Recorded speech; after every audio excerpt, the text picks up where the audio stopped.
After a week of racing at Daytona International Speedway, the Area Cup Series heads to NASCAR's home. This is Charlotte Motor Speedway, and this is round number 2 of the 2023 Area Cup Series from Charlotte. Welcome to Concord, North Carolina. I'm Kyle Heyer, joined as always by Finian Nakuna, Eric Wineland, and Hunter Sleppy. Finian, welcome back, welcome aboard. After a week of racing on the restrictor plate, the high banks of Daytona, now we head to this 1.5 mile intermediate oval for some classic NASCAR fun. Yeah, this is where we get into the nitty-gritty of the season. I'm sure for a lot of the drivers, especially the ones that struggle out of Daytona, this is where they're going to feel like where their season actually begins. They can get some decent points in because there's that randomness of being taken out is pretty much gone, and now it's going to be arguably more skill focused from here on out of the next few rounds. Indeed it will, and it's our first 1.5 miles of the season, and really looking forward to how some of the changes in the off-season are made and how they'll translate onto the racetrack. I know before we went live, we had Jake and Tyler Nichols running 1-2 on the practice charts, and really a step up from a season ago for Tyler Nichols. Looking back at last season's race where Jake Nichols ended up getting the win, but it was Tyler Nichols who wrecked on a green-white checker not even 15 feet after the cross the start-finish line. But good to see that the 41 car of Tyler Nichols has speed, Kyle. And Eric Wineland, welcome back to Charlotte. You'll be on pit lane most of the night, but before we kick things off, we're prepping for the second race of the season. Charlotte's a fast intermediate racetrack. It's got that quad oval kind of layout here, but the banking here, this is just almost as fast as Daytona in some sections, and we might not see bumper-to-bumper bump drafting like we saw last week, but we certainly will see people using the slipstream and ducking out of line to make moves late in this race. Yeah, absolutely. I mean, the high banks here at Charlotte are not perfect, but they are pretty, I'd say pretty solid. We got a little bit of bumps over here in 3 and 4 that we'll be watching throughout the night, but the setup wore loose for some drivers, wore tight for others last time we were here last season. So I expect more of the same. I don't think much has been made in terms of changes to the sim since the Area Cup Series last visited here in the next gen car at Charlotte. So I expect it to be more of the same, and that's why my pick is probably one that's going to bore everybody tonight. Well, I can almost guess. I'm going to guess it's the guy at the top of the standings right now. You see drivers practicing in the multiple grooves and multiple lanes here. It's an 140-lap race tonight, Finian. You're going to see drivers experimenting a little bit with the lanes and the lines, but this is going to be an evening into night race, and that's going to make probably everyone bottom feed, I'd imagine, towards the end. The grip level will be there to sustain that middle to bottom groove as the fastest line, I'd bet. You're going to be seeing these guys search for grip all night long as the track starts to cool down as we go into night. And as the lines start to rubber up as well, you're going to see more guys really gravitate towards one particular line and stick with it. I'm curious to see how much the multi-groove is going to come into effect here. He's looking at Nate Trito, one of the newer drivers this season, breaking inside the top 10 in practice. Of course, practice is, you can only go off of so much with practice times, but still a decent showing considering 40 cars here. Indeed, and as you mentioned, first race of the season, missed Daytona last week, but now it's a full stable of machines for Solar Flare Racing. And looking at second, oh boy, I hope we don't see this again like we did all throughout Season 3. Ryan Hart's very fast, second quick, but that was a theme last year. Second quick to Jake Nichols and lost a couple of races to that 73 car. Wondering how the three of Hart's will be able to get it done tonight and finally get things on the right track and finish in front of that car right in front of them. Yeah, Ryan noted as the one of the most courteous and respectful drivers here in area, finally decided late last season that he needed to get his elbows out and really take it to Jake Nichols. And if there's anyone out here that's really gonna light a fire under Jake Nichols and push him, it's gonna be Ryan Hart's, I think. Some returners here too that might make this interesting. Connor Okresic, Tyler Nichols, and Chris Rabel up here at the top 5 in practice. But Ryan Hart's he's the one that I think can challenge tonight, and it'll be going to be interesting to see what he can do. Other new drivers that we saw join us for the first time last week at Daytona here in the Area Cup Series. Connor Horn, this time in the number 42 car. See him on track right now, and he's a driver that we kind of knew was going to be good. And last week was working with teammate Jeremy Miller in the Daytona race. Didn't quite pan out the way that they were expecting, Finian, but P12 for Connor, P10 for Jeremy Miller. So they're certainly going to be contenders tonight. We've seen drivers that run consistently at the front really not practice or qualify all that well, so I'll bet that the race pace case of these two in particular, will get pretty good. Yeah, that's definitely going to be the great thing to see. Once we get into qualifying, then into the race itself, really start to see where the field shuffles out. Of course, again, we're just really going off their fastest lap time, but obviously the key thing is being not just quick on a single lap, but quick over 10, 20, 30 laps on a run. As we see the leaderboard change, Brandon Six just went up to 4th, but looking at the solar flare cars of the Nichols brothers, Jake and Tyler Nichols sitting 1st and 5th, also won't count out Solid Rock Performance. We did mention Brian Hart since the new team he's on. Connor Okrezik and Ricky Springer just went up to 6th on the chart. They also have some pretty good speed as well, so I wouldn't count out Solid Rock Performance either, especially with how good Okrezik was in the little starts he had in area last season. Can only imagine what he'll do with a full season and what the 51 of Springer can do, topping off from Season 3 where he had a run at the championship. Good look at Ricky Springer there in the virtual reality setup, Finian, and we've talked at length about drivers that prefer virtual reality versus those that prefer triple screens, but I think in close quarters racing, it certainly doesn't hurt to have your environment simulated in 3D around you, give you a little bit of a better sense of how much space you can take or how much space you need to give. Yeah, and especially also just helps you just be a lot more focused. You don't really have anything else in your outside environment distracting you because you're only purely looking at the car and the other cars around you. But good to see Ricky Springer pretty much continuing on form where we saw him last year. Remember, last season, he was pretty much a non-factor up until the chase started, and then really started putting some solid top 5s and get some wins. So he got 3 wins, I believe, if I'm not mistaken, last season. So we'll see if he can continue that form. Currently 6th on the timing sheets. See if he can execute in qualifying. We'll see who's going to be able to execute in qualifying coming up here in a few seconds. Yeah, qualifying definitely going to set the tone here.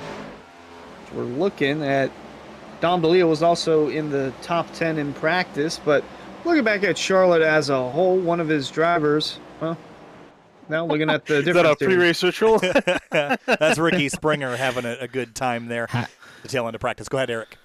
Have we shown Michael Curran on the broadcast yet? Don't think so. I think I saw him for a moment, but have not. Okay, this is, if we can get this in sim camera, I think it's a little related. It's just a touch cut off, but that sign there says Ricky Springer is stronger than me.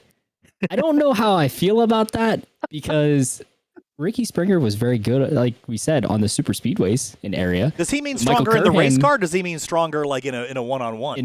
In a physical, I don't know. Maybe they both need to flash the guns on the broadcast for us, but I don't know if we can make that happen somewhere along the way later down the road. But it'll be interesting to see. Michael Curran obviously made the championship 4 last year here in the Area Cup Series. See if he can put a run together because it was a magical run for Michael at the end of last season, Kyle, to get to that championship race. And unfortunately, it didn't pan out. Jake Nichols just too good, but if Michael can get it started really well, I think he can be a real threat again this year. On track now, there's Jeremy Miller, the number 30. Remember, only 1 lap here in qualifying to set your best time, Finian. Urgency to get it right, lap 1.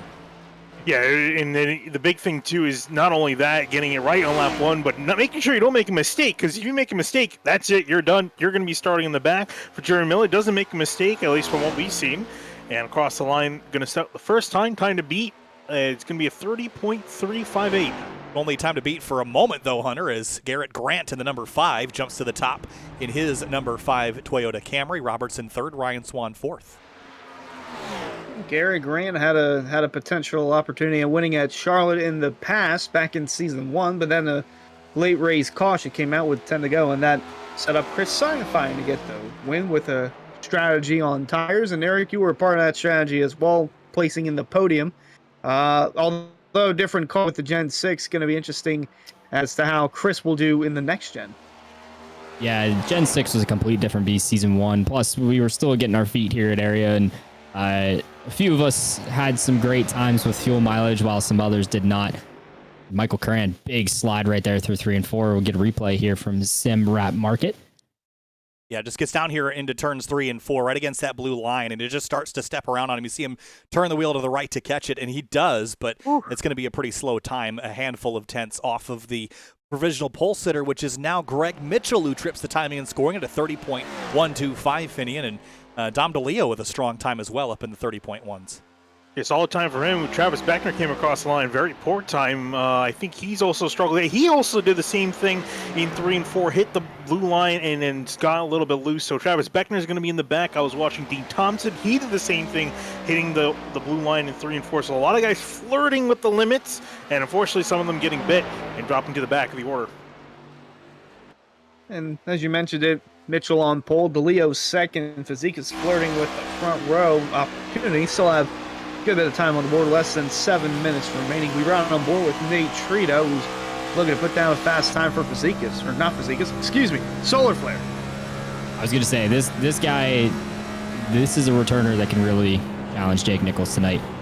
Hey, Trado, he missed last week. He missed the Daytona race because he was in Nashville racing his legend car in real life. You know, real life racing obligations, much more of a priority than racing here in the Area Cup Series. So good for Nate. I don't know how he finished. I didn't get the chance to talk to him about it, but hopefully he did pretty well. He's looking pretty well on this qualifying lap here toward the line off of 3 and 4. Nice and tidy.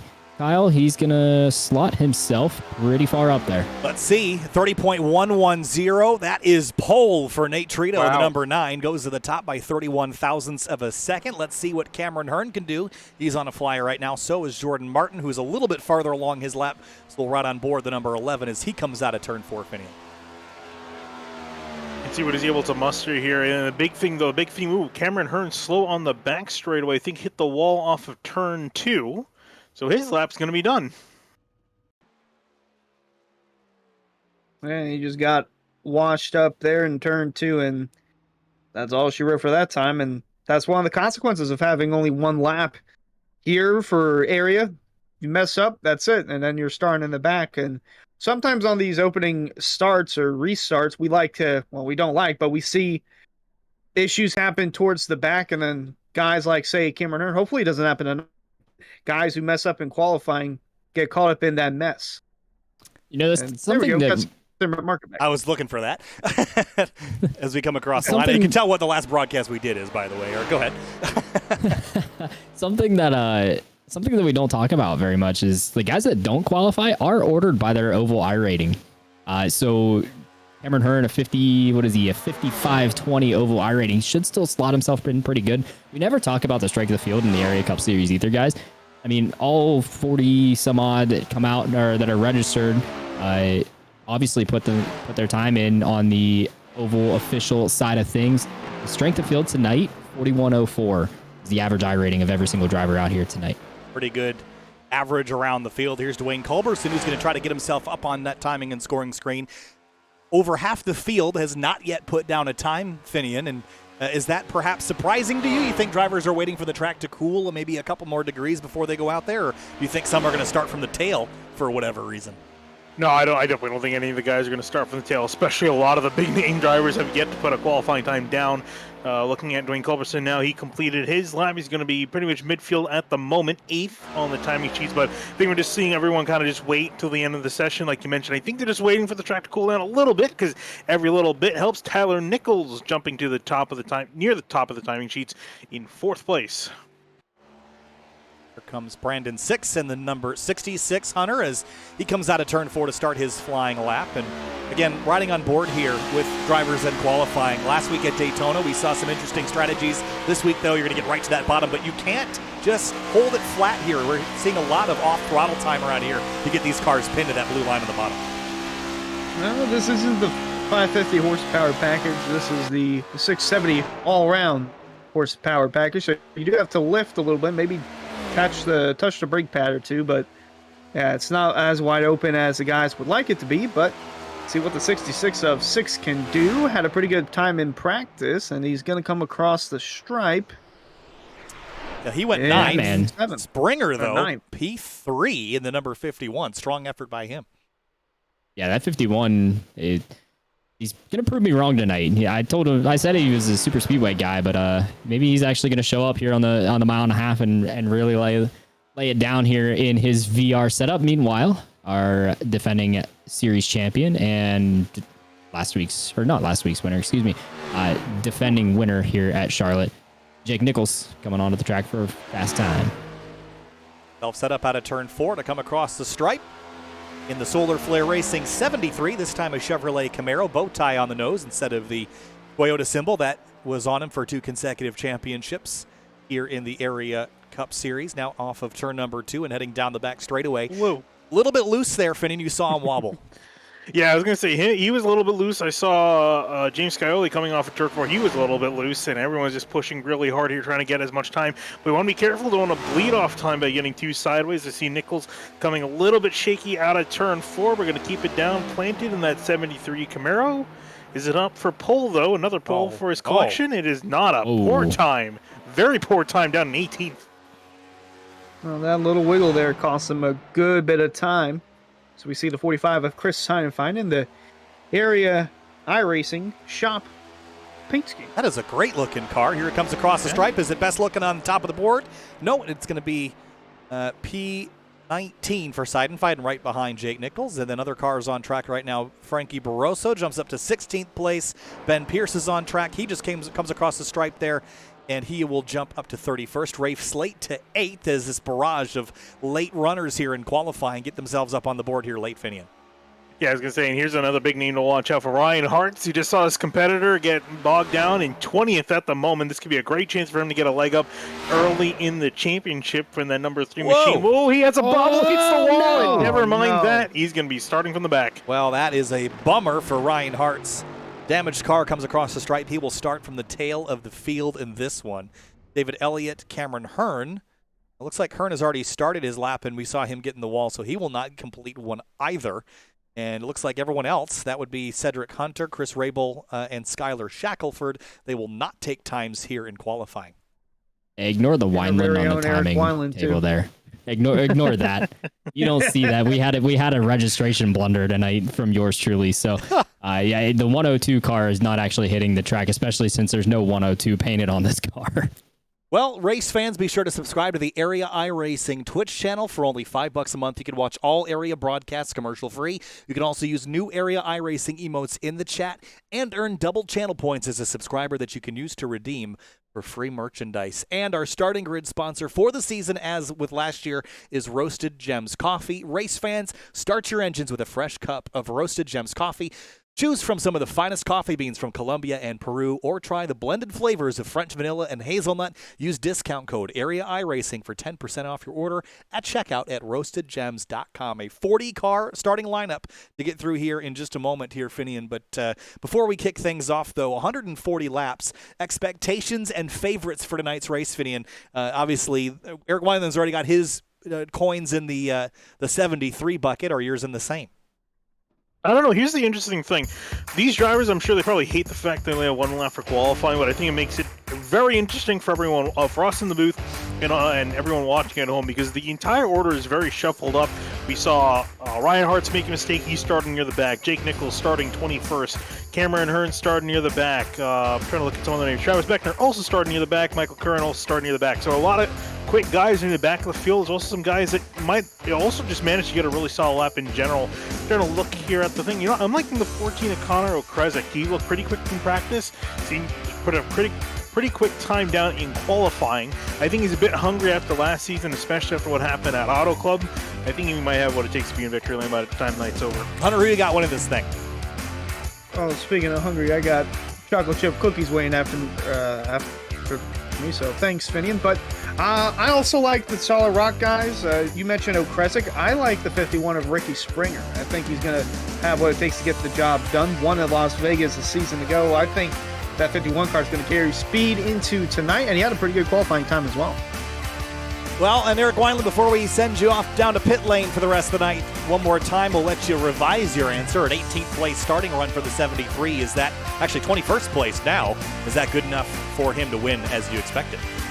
Well, you know, Kyle, Discord has this cool thing where you can do activities with each other in voice channels, and I was playing poker with Jake Nichols and some of his buddies a couple nights ago, and you know what? I'm still going to push all in on Jake Nichols, even with a poor starting spot right there in 21st. I expect him to, he's so methodical and smart. He'll find his way through the field. He'll be at the front before too long. I don't expect it in the first 10 or 15 laps, but that 73 will make his way to the front by, I'd say, the halfway point of the race.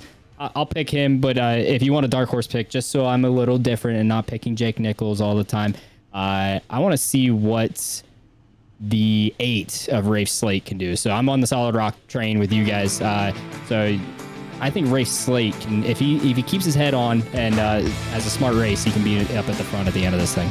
Well, let's run through our starting lineup here. The Roasted Gems Coffee starting lineup. Here we go. Row number 1 kicking things off. It's going to be Nate Trito in the number 9. A strong pole position for him. Greg Mitchell will start on the front row, Finian. Yeah, right behind them, it's going to be my pick, Connor Kresick, on the inside in the 14 car. Next to him, Ricky Springer in the 51, starting in 4th place. And in 5th place, row 3, it's Dom DeLeo in the number 22 Ford Mustang. Tyler Nichols starts a handful of positions behind that front row. He will start 6th in the 41. Row number 4, it's going to be Jordan D. Martin on the inside lane in the 11 car. Next to him, Brandon Bowie's going to be lined up in the 23 and 8th place. 9th place, row 5, Rafe Slate, Eric Wineland's dark horse pick. Nick Silver starts 10th. Quiet qualifying for that 46, but in position to move up the order. Back in row number 6, it's going to be Brandon Six in the 66 and 11th place. Bryce Senesek lined up in the 09 in 12th place next to him. 13th place, Douglas Newbegin in the number 71, and behind him, Dwayne Culberson, 14th in the number 81 Solar Flare Camaro. Back in behind them is going to be James Scioli lined up in the 7 car in 15th, sharing the row with Garrett Grant in the number 5 and 16th. And behind them in 17th place, it's Jacob Bell. He was so close to winning the Area 500 last week. Came up a couple feet short. Frankie Barroso starts 18th in the number 12. Connor Horton's going to be rolling off 19th in the 42. Next to him, Jonathan Cogswell in 27 in 20th place. 21st place, Jake Nichols, reigning champion. 21st alongside Chris Seidenfeld, 22nd in the 45 car. Gary Miller's going to line up in the 30 car in 23rd. Next to him, Ed Robertson in the 64 and 24th. 25th place, JT Poole in the number 26. Seth Knoll, last week's Area 500 winner, starts 26th in the number 1. Back in 27th is going to be Michael Sturgill in the 17 car. Next to him, Dean Thompson in the 70 and 28th. 29th place, Ryan Swan in the 67. Cosmo Ndeshiwu in the 84. Up front a lot last week, starts 30th this week. Back in behind them, Delonte Ballard in the 21 and 31st. Ben Pierce in 65 and 32nd. 33rd place, Darren Mullins in the number 38 Camaro. Michael Curran, 34th in the number 24. Back in 35th, Travis Beckner in the 28. Ryan Hart's next to him in the 36th in the 3 car. 37th is Cameron Hearn in the number 4. 38th, Skylar Shackelford in the number 88. Finian, last couple rows, Chris Rabel, Cedric Hunter, David Elliott. Wraps up the rest of your field. Round number 2 of the 2023 Area Cup Series, this time from Charlotte Motor Speedway. It's time to bring the action once more. Light the tires, light the fires and spin the tires, whatever that statement is. Here we go, green flag racing here at Charlotte. A little bit of a stack up there in the background as they head towards turn number 1. The thunder is roaring again at Charlotte Motor Speedway.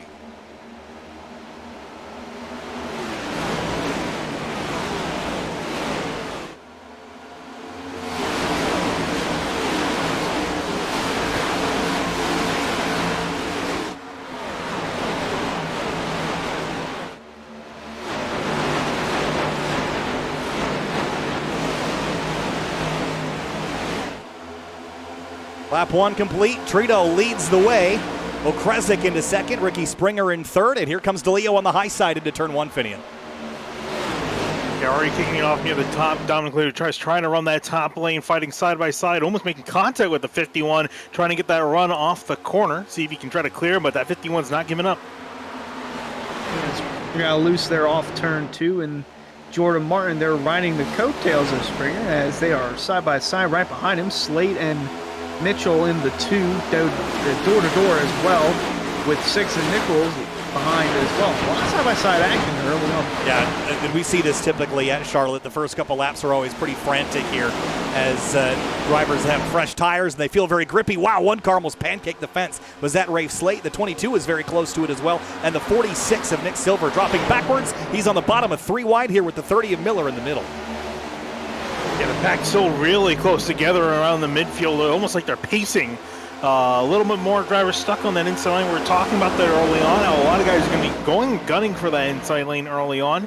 Shortest way around, but you can make some really decent runs on the top lane if you time the run right. Riding on board with Garrett Grant.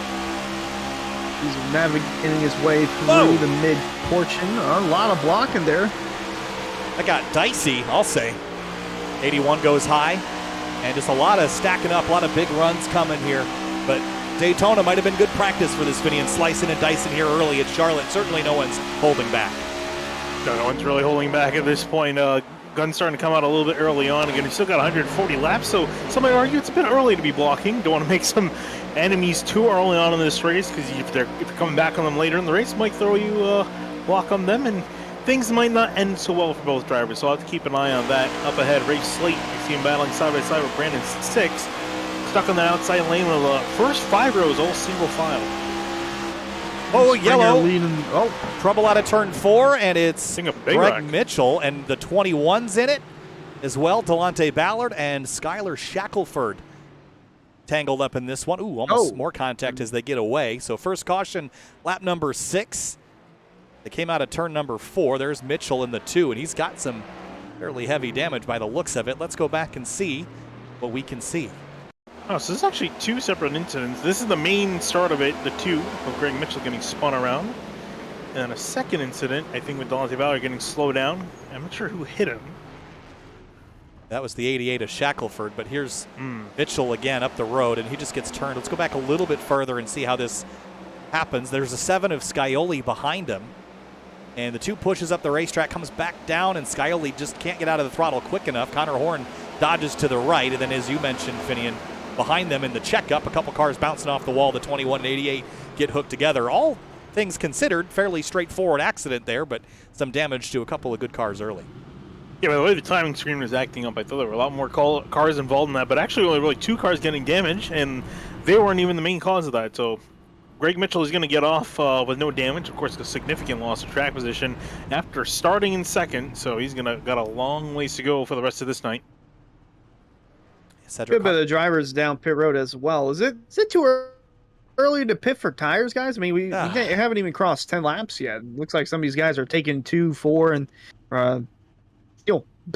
Yeah, we only have a handful of them down there. It's Mitchell, Ballard, Hunter, Hearn, and Shackelford. So most of those cars, I think, were involved in the accident. Yeah, most of the cars were either involved in an accident or I think pretty much outside the top 30. So I think they're just coming in, might as well, if you're that far back down the order, might as well get some fuel and get some tires. Can't hurt at this point in the race.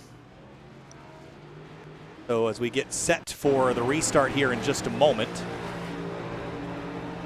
Nate Trito off to a pretty strong start in the number 9.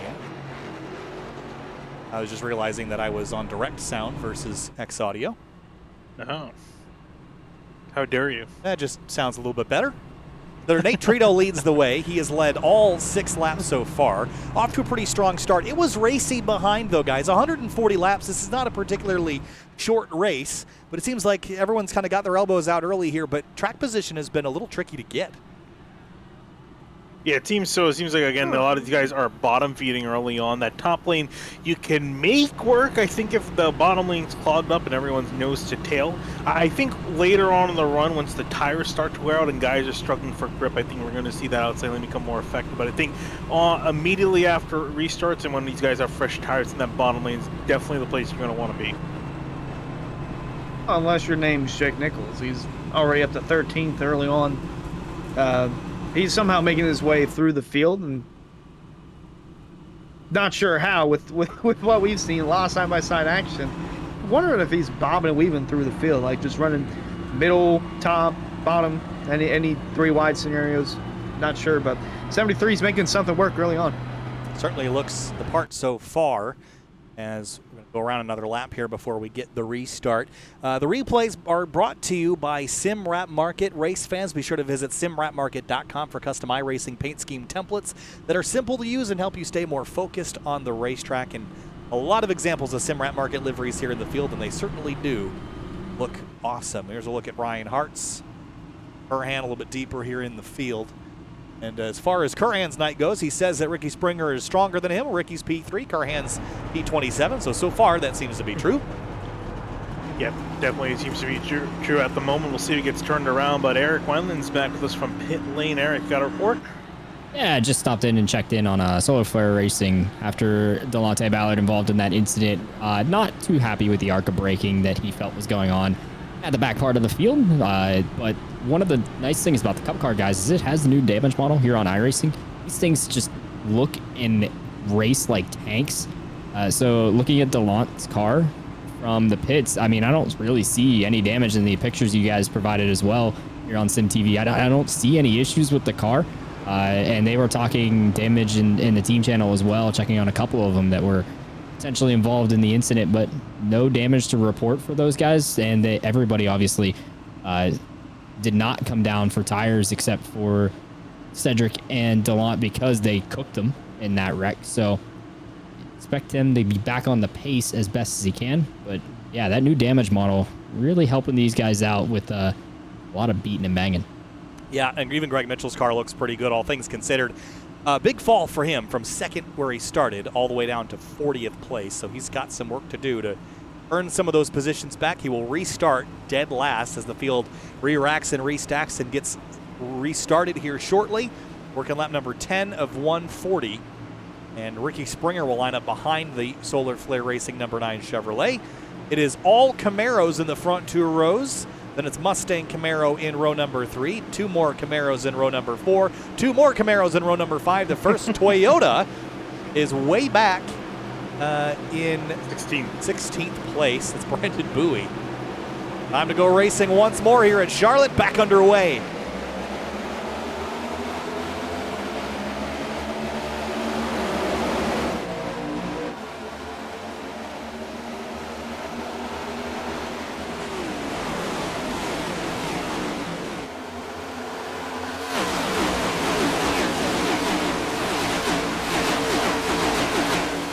Those are the sounds I'm used to. Sounded a little underwhelming the first couple laps, but Trito leads the way. Springer takes over second place from Okrezik, and it's game on behind them. The 77's on the high side. I think, is that Scioli? Yes, it is, and Tyler Nichols in the 41, Finney. Yeah, they're starting to duke it out now on the bottom lane. Connor Okrezik just did not get a good restart at all. So drop back to third immediately. In behind them now, the 22 and the 66 battling side by side, looking at Connor Horn. Trying to carve his way up through the order, is going to try to get around the 7 of Scioli, now going to be side by side with the 41 of Delonte Ballard. 41, Tyler Nichols holding his own down on the bottom. Got Jacob Bell right in front of him. Solid run for Jacob last week in the Area 500. If it weren't for that yellow, he might have had a shot at winning that. He came oh so close. But another solid run for the 77 early on, and Connor Horn as well. He also had a really good Area 500. Got his tongue hanging out. He is going for it right now. And moving up, actually. Started 19th up to it. He had his tongue out in turn 2, and I saw it. He's working hard behind the wheel, trying to move his way forward. It's getting very close. Douglas Newbegin in the 8th place, the 71 car. And Dom DeLeo on the outside of Rafe Slate. So there are positions to be had. And Springer wants the lead to the high side. Here he comes. I didn't realize he was that close to challenging, and it went high off turns 1 and 2. He's going to get a great run down his back straight. You can see him closing in. Does he go for the inside lane? He kind of has to. With the run he has, he'll make the dive in turn 3, and they're side by side for the lead. Woof. That was tight racing there, Hunter. Have a little bobble. Oh, he's in the wall, but Trito from Springer. Trito pancaked the wall out of turn 4. He got a piece of it for sure. Ricky Springer didn't panic, didn't get away from him, but the 9 definitely caught the wall out of 400, and that could have been a lot worse than it was. It definitely could have, especially this early on in the race. The 2 leaders, that would have been big if they made contact, but nonetheless, he kept his foot in it. Still holding the lead for the meantime, but Connor Okrezik going to give a little momentum to the 51 of Springer. And down in the 3 and 4, but the outside line too strong. Trito going to retake the lead. I love watching the head turn to the right as he's looking out the window, trying to get past the number 9. Behind them, here comes the 66 of Brandon Six. And look at the run the 11 of Martin has to the outside, Finney, and taking that momentum and sticking it to the upper groove. Yeah, almost looked like he wasn't initially planning on moving to the outside. Lost a good amount of speed off of turn 2 compared to the 14. Didn't get the run off. Got a bump from the 22 of DeLeo now heading off into turn 3. DeLeo's been trying to make some moves, carve his way forward. Hasn't quite gotten there just yet. He's still side by side with Ray Slate. I'm just genuinely amazed that even though Trito hit the wall, he was still able to make a pass on the 51 of Springer. So I'm curious if Springer is planning on saving something up here, challenge that 9 again. Dangerous thing indeed, as Jordan Martin's still looking for third. Check back in with, that's a 73 of Jake Nichols, and he's quietly worked his way to just a spot shy of the top 10. James Scioli riding on board with him. A lucky duck number 7, he's up to 13th and still trying to maintain that top 10 pace. And for second place, here comes Jordan Martin. He has got a head of steam Finian waiting around for nobody. And Springer, I don't know if he overheated his tires trying to go for that lead, but it's hurting him a little bit. Drops to the inside. Here comes Brendan Six, 3 wide for third place. Trying to make some aggressive moves early on. Ooh, he's going to get squeezed. Okresa gets pinched by DeLeo and Six. They get out unscathed, relatively unscathed, I should say, and they all sort themselves out now. But we're really starting to see these guys get elbows out. And Jacob Bell and Jerry Miller, not Jerry Miller, sorry, Jake Nichols commenting a bit of a whoa when that happened right in front of them. We have not seen the field separate at all, Hunter. They are still on top of each other, and this is so critical to not make any mistakes because there's so many cars here. If you make a mistake, you're taking out a handful with you. It's like we're still on the 550 horsepower package, but now this is just the next gen going to work, and riding again in car with Connor Horn up in the 9th position. Had Jacob Bell all over him. Now he's got the Season 3 and Season 2 champ, back-to-back champ, right behind him, Jake Nichols. And then Doug Newbegin right in front of him, getting loose and going down low. Connor, he thought about making it 3 wide, going to back out of it. Discretion is the better part of valor there. We saw him hit the brakes, Finn, and he did not feel good about going into that while they were 3 wide. And I think that was a smart call, but it is going to leave him vulnerable now to the 73. Now he's trying to look to the inside here of the 71. I thought he was going to look to the outside. I think figured it would be better try to see if he can get past Jacob Bell. Now Jake Nichols, speaking of that 73, he's going to take the chance to go to the outside. But this entire little group here of Jacob Bell, Connor Horn, Jake Nichols, Jeremy Miller, they've been all working their way up the order. They're all +8, +9, +11 positions, moving up slowly but surely. Yeah, very, very intriguing watching this battles occur within the pack. Jacob Bell still side by side with Doug Newbegin for the 8th spot. Connor Horn, Jake Nichols swapping the 10th position. And Jordan Martin still has his eyes set on the leader, Nate Trito. Whoa, Ricky Springer getting tight off of turn 2. Touches the door of the 22 and causes a checkup. Whoa, and a big move. Douglas Newbegin going down below the apron trying to make a move. 3 wide into turn 3. Six and Okresa getting close together. This is physical hands-on racing right now here at Charlotte. There's still 3 wide. Connor Horn seeing all of it out the right front A-pillar here, and they're still bouncing off each other. They're still bouncing off each other into turn 1. I'm amazed they haven't wrecked yet with how much they're touching one another. There's a lot of trust between these drivers to not wreck each other, and they somehow make it through unscathed, though. I think Douglas Newbegin is going to try again to the inside of the 66. Jacob Bell trying to find somewhere to go, but there's no room to go. Love watching this onboard shot of Tell Connor. these guys that, I was say, someone's got to tell these guys that Daytona was last week. This is Charlotte. They're racing like it's a super speedway. In many ways, this is racier than last week, Finian. I mean, we've seen drivers already slicing and dicing. I mean, we're only 23 laps into this thing. There's 117-odd laps to go, but nobody told these guys that. Yeah, well, I'm curious if Eric Weiland's been hearing things from Jumping the Race channels. He's back in the booth with us. Eric, any word from the drivers out on the track? It's getting pretty racy out there from our point of view. Oh, Finian, I am hearing so many things on the scanner here on pit road. You guys were talking about Connor Horn. Well, his 609 Motorsports teammate, Skylar Shackelford, correct me if I'm wrong, I think he was involved some way in the first caution of the night. This is his comment on his car after getting through that wreck and the damage he incurred. Way tighter than before. So there were a lot of 4-letter words in there that I cut out. He was not very happy on the radio with how tight his car is. In that number 88, he's way down the order there in, I believe, 38th place. Meanwhile, this is radio from Solid Rock Performance. There's a couple things to unpack here, guys. I want you to listen in to what Connor talks to Ricky about toward the end. That is crazy to me, as well as Rafe commenting on the guys using the top. Anything on the bottom, because all they do is stack up. Dude, these guys on the top, oh my gosh, they're going to be regretting this I for don't not blame too them, 'cause long. Jordan almost wrecked on the outside.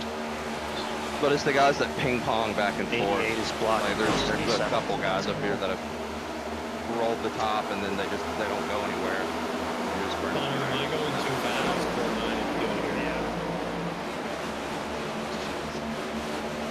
So I'm not sure why that audio faded off on me. I'll have to figure that one out in the interim. But Ricky's comment there was, Connor, am I going too fast? And Connor said yes. So tire save, a big thing for these guys right now.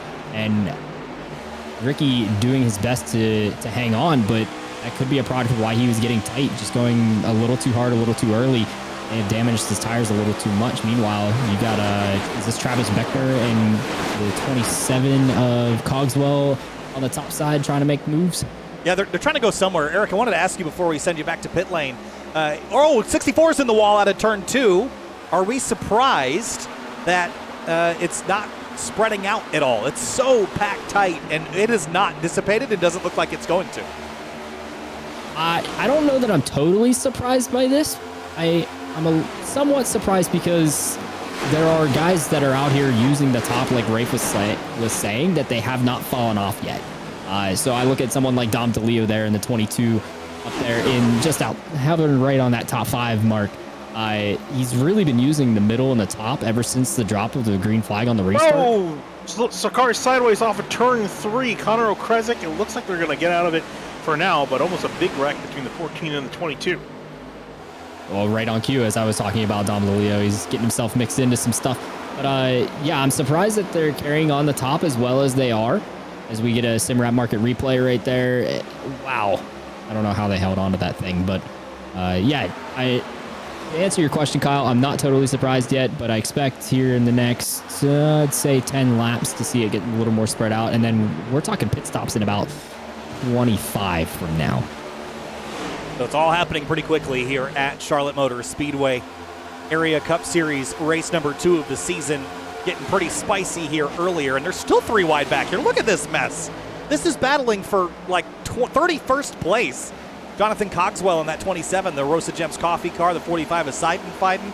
The 27 slips up. There's Cameron Hearn in the Ford that did not get a very good or any qualifying effort, and he's just kind of been slowly working his way forward after dodging that wreck there early. Yeah, I was going to say, these guys have been constantly side by side since the drop of the green flag. The initial one and the restart, they've just been constantly side by side. The front of the order has slowly gotten themselves sorted out, but you see there's still very much double file back here. And quite a few guys that have not made a whole lot of forward progress back here as well, including, we mentioned, the 24 Mike Curran, so still a long night ahead of him. Lots of intense racing here throughout the pack, but not for Nate Trito. He's still cruising to a now about almost half-second lead over Jordan Martin, who's got a mirror full of Ricky Springer. And he's actually looking low to the inside. That is Springer in the 51. Going to try and take second back, but Martin going to fight back on the outside. A good battle here for second place. 51 pushes up just a little bit. And Rafe Slate, that was Eric Wineland's dark horse, creeping into the mix. He started 8th place. He's up inside the top 5 now and looking for what would be second place. Okresic on a bit of a resurgence here as well. But this battle for second is about to get busier. It's now a 4-horse race for second place, and a big wobble there from Okresic. Yeah, and big wall for him as he just placed his car to the inside of the 8 of Slate, so he's going to follow his way on through. Springer and Martin was dooring each other off into turn 1, and Nick Trito is loving this because that gap's now expanded to over a second. Oh, here comes Okresic. He has the run. Almost got too tight. Whoa, look in the back. That is Connor Horn trying to block the Leo from taking 6th away, but to no avail. The 22 going to slide up a bit from the bottom. Still going to have that side-by-side action off the corner, but joining the fray is Jake Nichols at 73, riding on board with him. He's been creeping his way inside the top 10. He wants a Horn. Yeah, move to the high side there. Horn still got the spot. Springer hangs on to second. Okresic battles Martin now for third, and the 8 of Slate crossed him over. Big block there by the 14, gives the 14 a shot into turn 3. It is getting racy as it has been up here in the top 5 in the Area Cup Series. But Trito just continues to sprint away as now Connor Horn is sniffing this mix with Jake Nichols going to the inside. Big dive into 1. Oh, I was going to say, Nichols got a great run off at turn 4. He's going to immediately go past Connor Horn. I think Horn trying to see if he can do the switch up, change up on the 73, can't quite get it done. The 8 and the 11 side by side is now they actually have to, both Nichols and Horn have to get on the brakes a little bit, so that way they can fall in line. Douglas Newbig now joining the fray, and they're doubling up again. Creeping towards that top 5 is the 73 of Nichols. Newbigging and Horn nearly getting together, coming off of 4. That 73 still charging on the outside. He's going to look for third now, actually 4th from Jordan Martin. Him and Connor Horn are just boots goon boogieing on the outside as they're continuing to work their way inside the top 5, and we merge our way back down to pit road with an update from Eric Weiland. Hey guys, here's some radio from not Solid Rock Performance. This is from Solar Flare Racing. Jeez, these teammates are just they're too close. Listen in. These guys, man. Do they know it's race 2 of the season? So Jake not particularly happy with some of the guys out here. The other quote that I didn't quite catch on the recording because I heard it just as I had joined their channel was he was not happy with Connor Horn locking already this early in the season. So Jake making his way forward, but he was not happy to do so as he worked his way through these guys. So I told you guys by halfway he'd be there. We're well before halfway and he's already there. Yeah. So doing what Jake Nichols does best, Eric, that's for sure. Up to 4th place and climbing now has Ricky Springer right out the windshield and goes to the high side. He's been carrying some pretty good speed up there. Seen throttle in a little bit sooner than Springer, and he's going to carry that momentum all the way down the back straightaway, and Springer's not going to have much for him. Yeah, I was going to say, I'm not surprised that Connor was throwing a block on the 73 because arguably with the pace that Connor's showing, that's going to be one of his biggest rivals to fight within this race, let alone season. Season still yet to see how their paces over the course of several races, but I think Connor trying to see if he can keep that 73 at bay and not let him go and drive off into the distance like we've seen with the night at Trado, as he's still expanding that break to 1.8 seconds over Connor Okrezik. I don't see Okrezik holding on to that second spot for long because, as we've seen in the past, as Nichols is looking for second already. Before you could The finish your longer we sentence. go on the run. I mean, you said, I don't think he's going to hold him on for long. You weren't even done saying that, and he goes by to second. I mean, This is not a surprise, but, as far as Connor Horn throwing blocks, guys, long season, but don't give him freebies, right? You're going to have to beat him. So if you start race 2, you might make an enemy, but you're going to have to start blocking him at some point. Might as well start it in race 2. Yeah, I've seen worse blocks, so. I mean, it is a self-policing. In NASCAR, blocking is self-policing, right? In sports car racing, if someone blocks, you're going to be yelling at the steward to have them get a penalty. But here, you just keep your foot in it and you send them into the safer barrier, and you end their day. So I think if it gets to the point where we have to start resorting to that, you're going to see that start to happen, and that's fine, right? It's an eye for an eye world out there in stock cars, and you want to throw a block, that's totally in your right to do so. Just you end up turned around backwards or upside down, you know how it happened. Yeah, and actually, so looking down through the order, noting that Jacob Bell, he's really struggling. At one point, remember, you saw him up there battling with Jake Nichols and Connor Horn. He's dropped all the way back to 29th, 28th. You can see he's still dropping, and I think this is what we're talking about. Remember, Eric mentioned about these guys pushing hard early on, getting tight. I think for Bell, I think he pushed way too hard early on. He's just dropping like a rock now, down to 30th. That car is loose as a goose, as some would call it, but the tire's starting to go away for 77. Like I said, we're at the point of the race now with less than 100 to go. We're starting to see those comers and goers, those that thrive on the longer run and those that thrive on the shorter run. And it seems like the 77 might thrive on the short run, but things can change. You could get a yellow here. We've already got one early on in the day, so we'll just put the wall going into 2.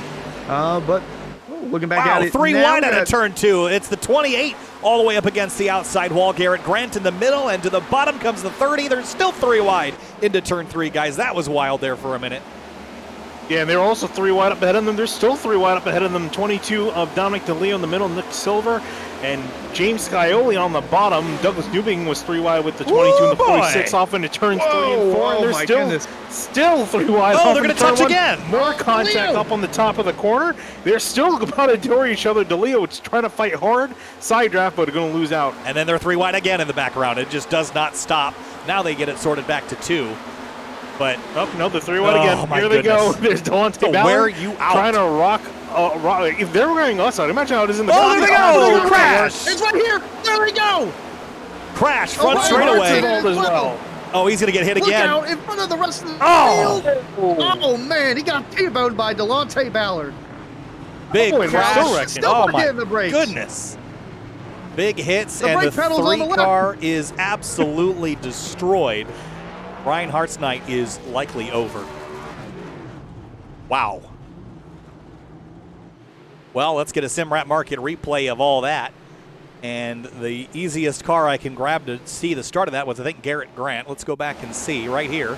And let's slow this way down because we're going to need to catch it all here. So he's on the inside of Jeremy Miller in the number 30 here. He's got the 41 of Tyler Nichols to the outside, and I think they're just going to come together just a little bit. The 5 comes up, gets into the 30, and then they're going to pin the 41, and then all hell breaks loose from there on out, Finian. Yeah, and there's nowhere for a lot of guys to go. Ryan Hartz and Cameron Hearn, you're going to see, are going to pile in there. Bryce Senizak, I think, somehow made it. He somehow avoided that directly in front of him. The 3 gets turned by the 4. Nothing much they can do with it happening right in front of him. And then Hartz takes a decent lick.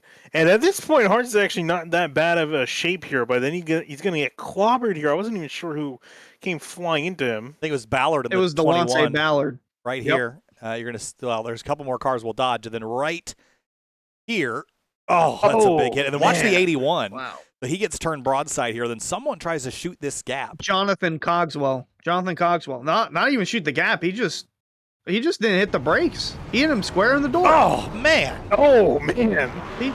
He did not stop at all. Well, he missed a lot of wrecks last year, so I have to give that I was one going to to say, him. that's the funny thing, is that he had really good wreck avoidance last season. I mean, look, he's not paying attention. On board with the 3 of Ryan Hartz. Yeah, literally nothing you can do.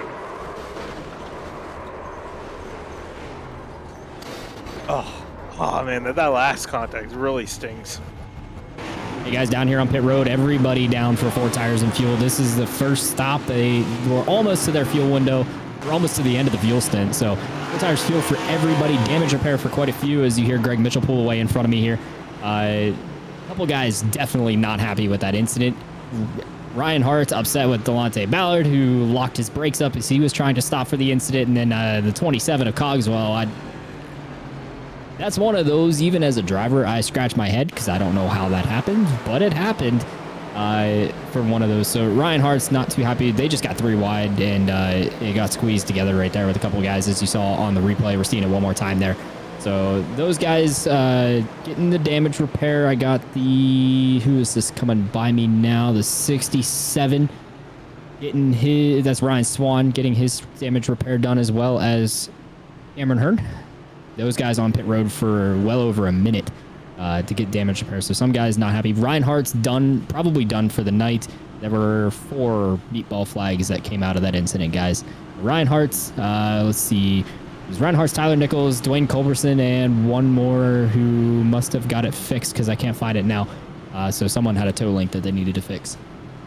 Yeah, I was just watched Connor Horn. I don't know if he pulled the live stream up or something, Finian, but had the camera out, or the phone out, and was taking a look at everything there. But a big crash on lap number 47 for Ryan Hart's and the 5 and a whole host of others. Dwayne Culberson's car also pretty well destroyed. But second caution of the night. It's going to break the race up here a little bit. Everyone comes on down for their, well, at least most of the field for the first time. This is going to kind of reset the race here, Finian, and kind of give us another maybe 50-lap run to lap 100. So imagine one stop from here, most likely. Yeah, we'll see, and I'm sure these guys have definitely learned a lot on that first stint, just seeing how the tires played out in race conditions and how the race kind of ebbed and flowed in race conditions with the tires and how they played out, how the field got slowly separated. So a lot of learning, and then we also got 2 really strong cars near the front now. Nate Trado, in the number 9 machine, Jake Nichols in the 73. Both going to be sharing the front row here coming to this restart. That's going to be fun to watch. Race fans, be sure to check out rickshotsauce.com for some of the best hot sauces made locally in South Florida. Try the Loxahatchee Classic, Golden Garlic, Palm Beach Pineapple, or South Beach Heat. Follow the Rick's Hot Sauce Rookie of the Year battle in the Area Cup Series and see which driver will take home the $100 prize as the highest finishing rookie in the point standings. Hunter, Palm Beach Pineapple sounds like my kind of jam. Or I guess hot sauce. Well, it might go with Jim. You never know. Very interesting race we got going on. You mentioned that Solar Flare, they're running 1-2 right now with Nate Trado and Jake Nichols up front, but then you just saw Delonte Ballard and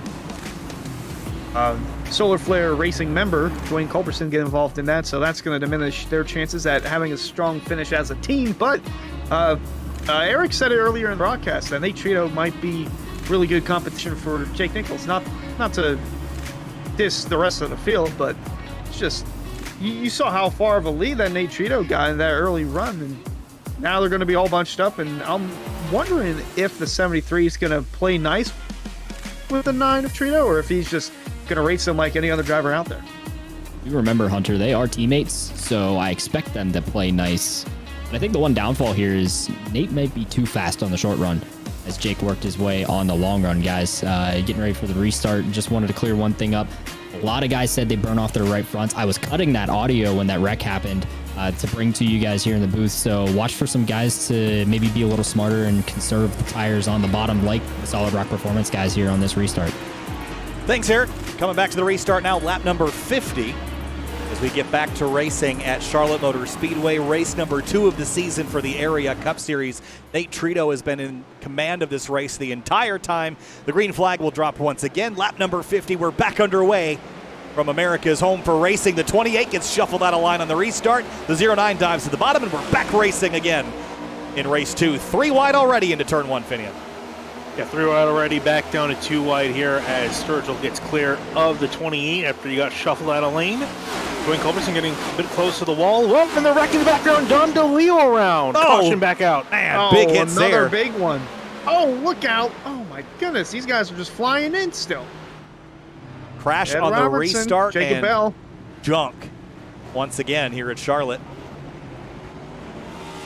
Wow. If there's one good thing that came out of it, it's that at least they weren't up to speed, because if they were up to speed, this would have been a way worse wreck with a lot of guys getting more damage. Going to look at a SimRep market replay once again to figure out how this occurred. Yeah, so I think the 17 is one of the first cars I saw here. Gets loose there at the exit of the corner, gets into the 22, hooks him back right across the road, right into Travis Beckner. And then the 38 and the 2, they get kind of involved separately. The 88 is Shackelford. He is going to slam the inside wall, and then it's just chaos and pandemonium from there. Well, look at this full speed from high above. It still won't cover the entire picture.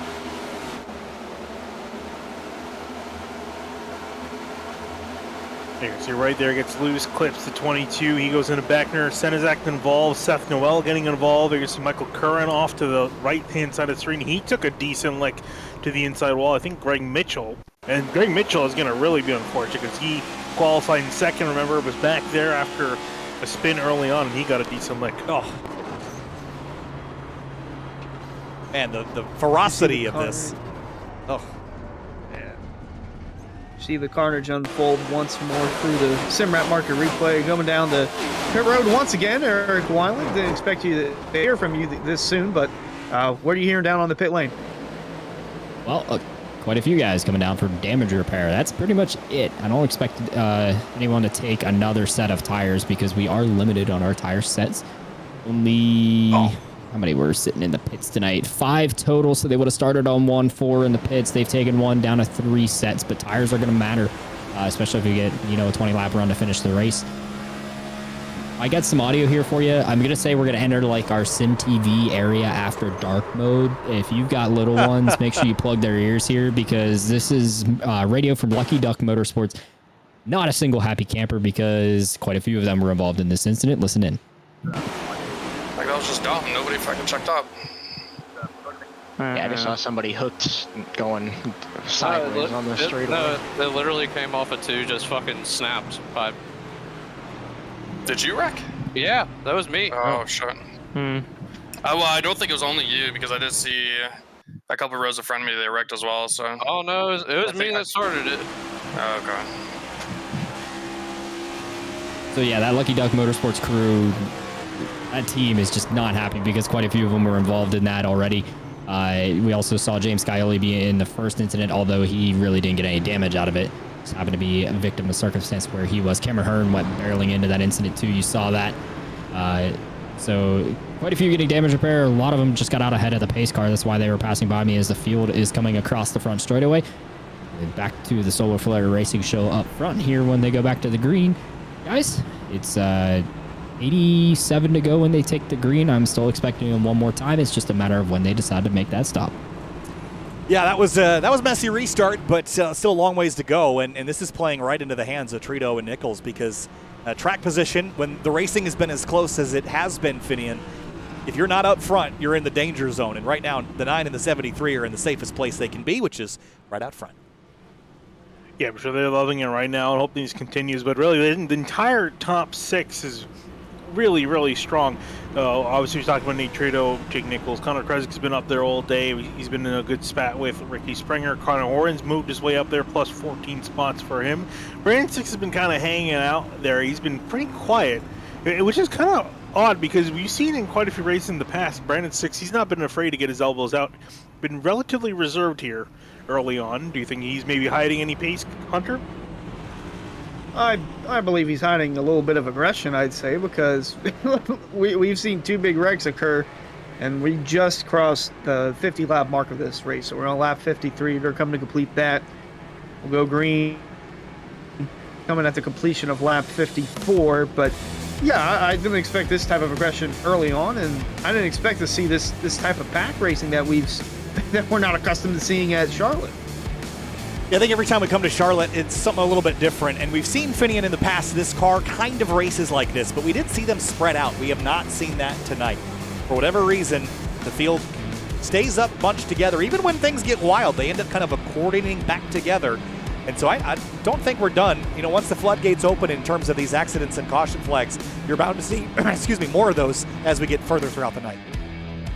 Yeah, definitely. And it's weird how you mentioned it, because I think it's just with the changes iRacing's made to the draft model, every now and then it's brought it, and made these guys be more separated out last time we were here, and then now they've been kind of closer now, more what we saw with the later half of the Gen 6 era with the low horsepower, big wing on the back. So it's kind of similar to what we've been seeing here with the guys struggling to get separated. We'll see. I was going to say before this last restart was that we maybe see things calm down a little bit with guys trying to cool their tires out. Of course, we saw a massive wreck on the restart. We'll see what happens here for this 3rd restart of the night. It's a very interesting restart order as we're approaching the restart zone. So the first row consists of Solar Flare Racing teammates, second row Solid Rock Performance teammates, then you got 609 Motorsports and Bowie Esports there, 5th and 6th. And then not to count out Douglas Newbigging, and just saw him there, James Kiley. So good bit of teamwork here as we're back green. Back underway. By the way, live timing and scoring is available, simtvbroadcasting.com. Excuse me. Tough night for my respiratory system as we get back underway here. Leaving turn number 2, Trito gets away, and Okrezik takes second away from Jake Nichols and slams the door shut here into turn 3. Remember the history these guys have. Think back to Auto Club, penultimate race of last season. They got together, Finian, and it was a messy one. Oh, definitely was, and that's what I'm saying. Connor Okrezik showing some more aggression now. And speaking of Connor, there's another car riding behind him, trying to take that second place spot away from him as they both go by the 73, who's now 3 wide between the 66 and the 51. Riding out the bumper here of Connor Horn, they're 3 deep behind with Springer, Nichols, and 6. They're all vying for a top 5 position. It seems like the 51 of Springer are going to have a little momentum on the outside. They managed to get it down to double file, but still tight racing between he and Jake Nichols. And then right behind as well, got Slate and 6, along with Newbigging, Martin, and Silver rounding out the top 10. Very tight stuff here up at the front. Okrezik actually ran Trito down just a little bit last time by side for 6th place and for 5th as Jake Nichols tries to recover some of the spots he lost on the restart. And up on the high side of the background, I think that is that the, who is that? The 29 of Rabel. I thought it was the 2 of Mitchell, but that car is down the order back in 26th. And speaking of Chris Rabel, he's up, as he taps the wall out of turn 4. Up 23 spots up to 15th place and been moving pretty well. Same thing with Travis Beckner, up 22 spots up to 12th place.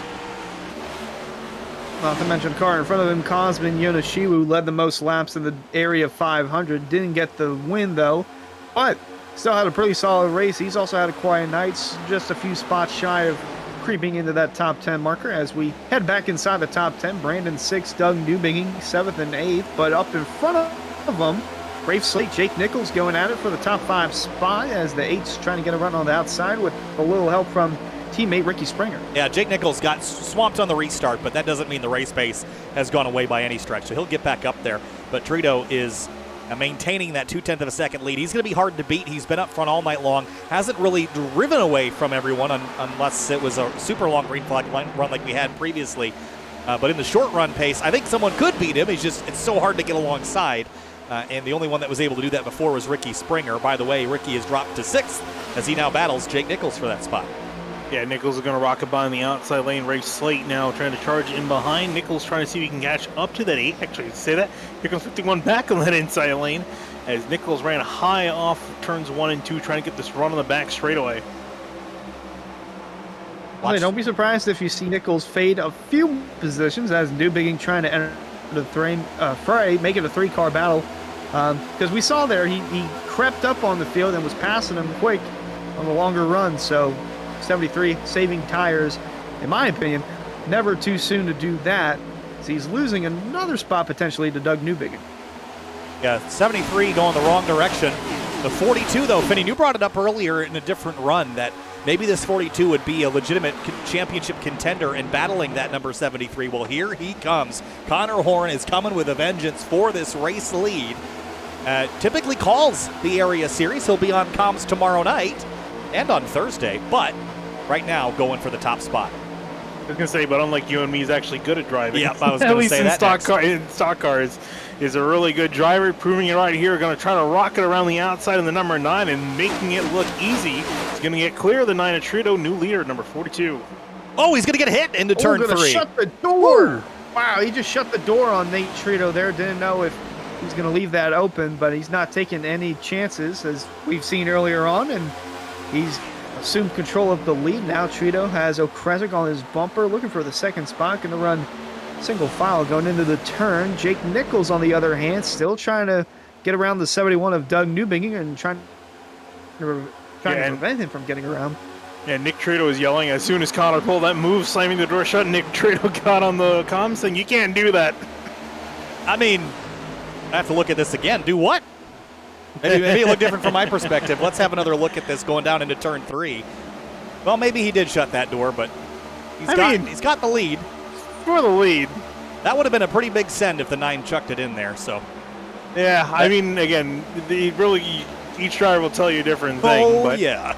I've seen far worse blocks than that. So Connor Horn, your leader. Well, Trito, if he wants it back, he can try to take it back the hard way. I don't think it helps that Trito and Nichols are on the same team. Oh, no.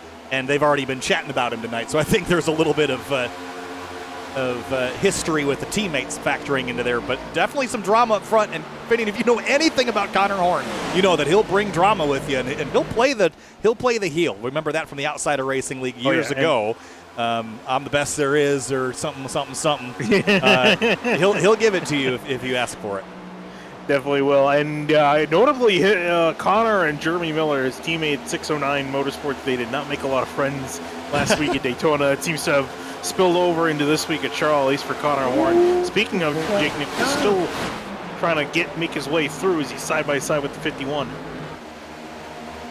Yeah, still looking there. Well, moving up now, but I was looking up further in front at the 9 of Trito. Didn't know if he was going to dive his nose down below the 42 going into turn 1. Didn't do so. And speaking of aggressive, there's Travis Beckner. Where did he come from? He's been quiet for all night until now, and he's found himself inside the top 10, just riding the coattails of Jake Nichols. That's not a bad strategy there, as he looks like he wants to make it 3 wide, but doesn't have a big enough run to do so. Well, he heard that there was aggressive driving up towards the front. He said, "Not without me, there isn't," and drove up. You see a little bit of damage. He was involved in one of those most recent accidents on the back straightaway, but certainly back and ready to party. And if you're talking about just racing and not making friends, certainly the 28 is really good at that, but he is very entertaining to watch and is joining the party here for the top 10 battle.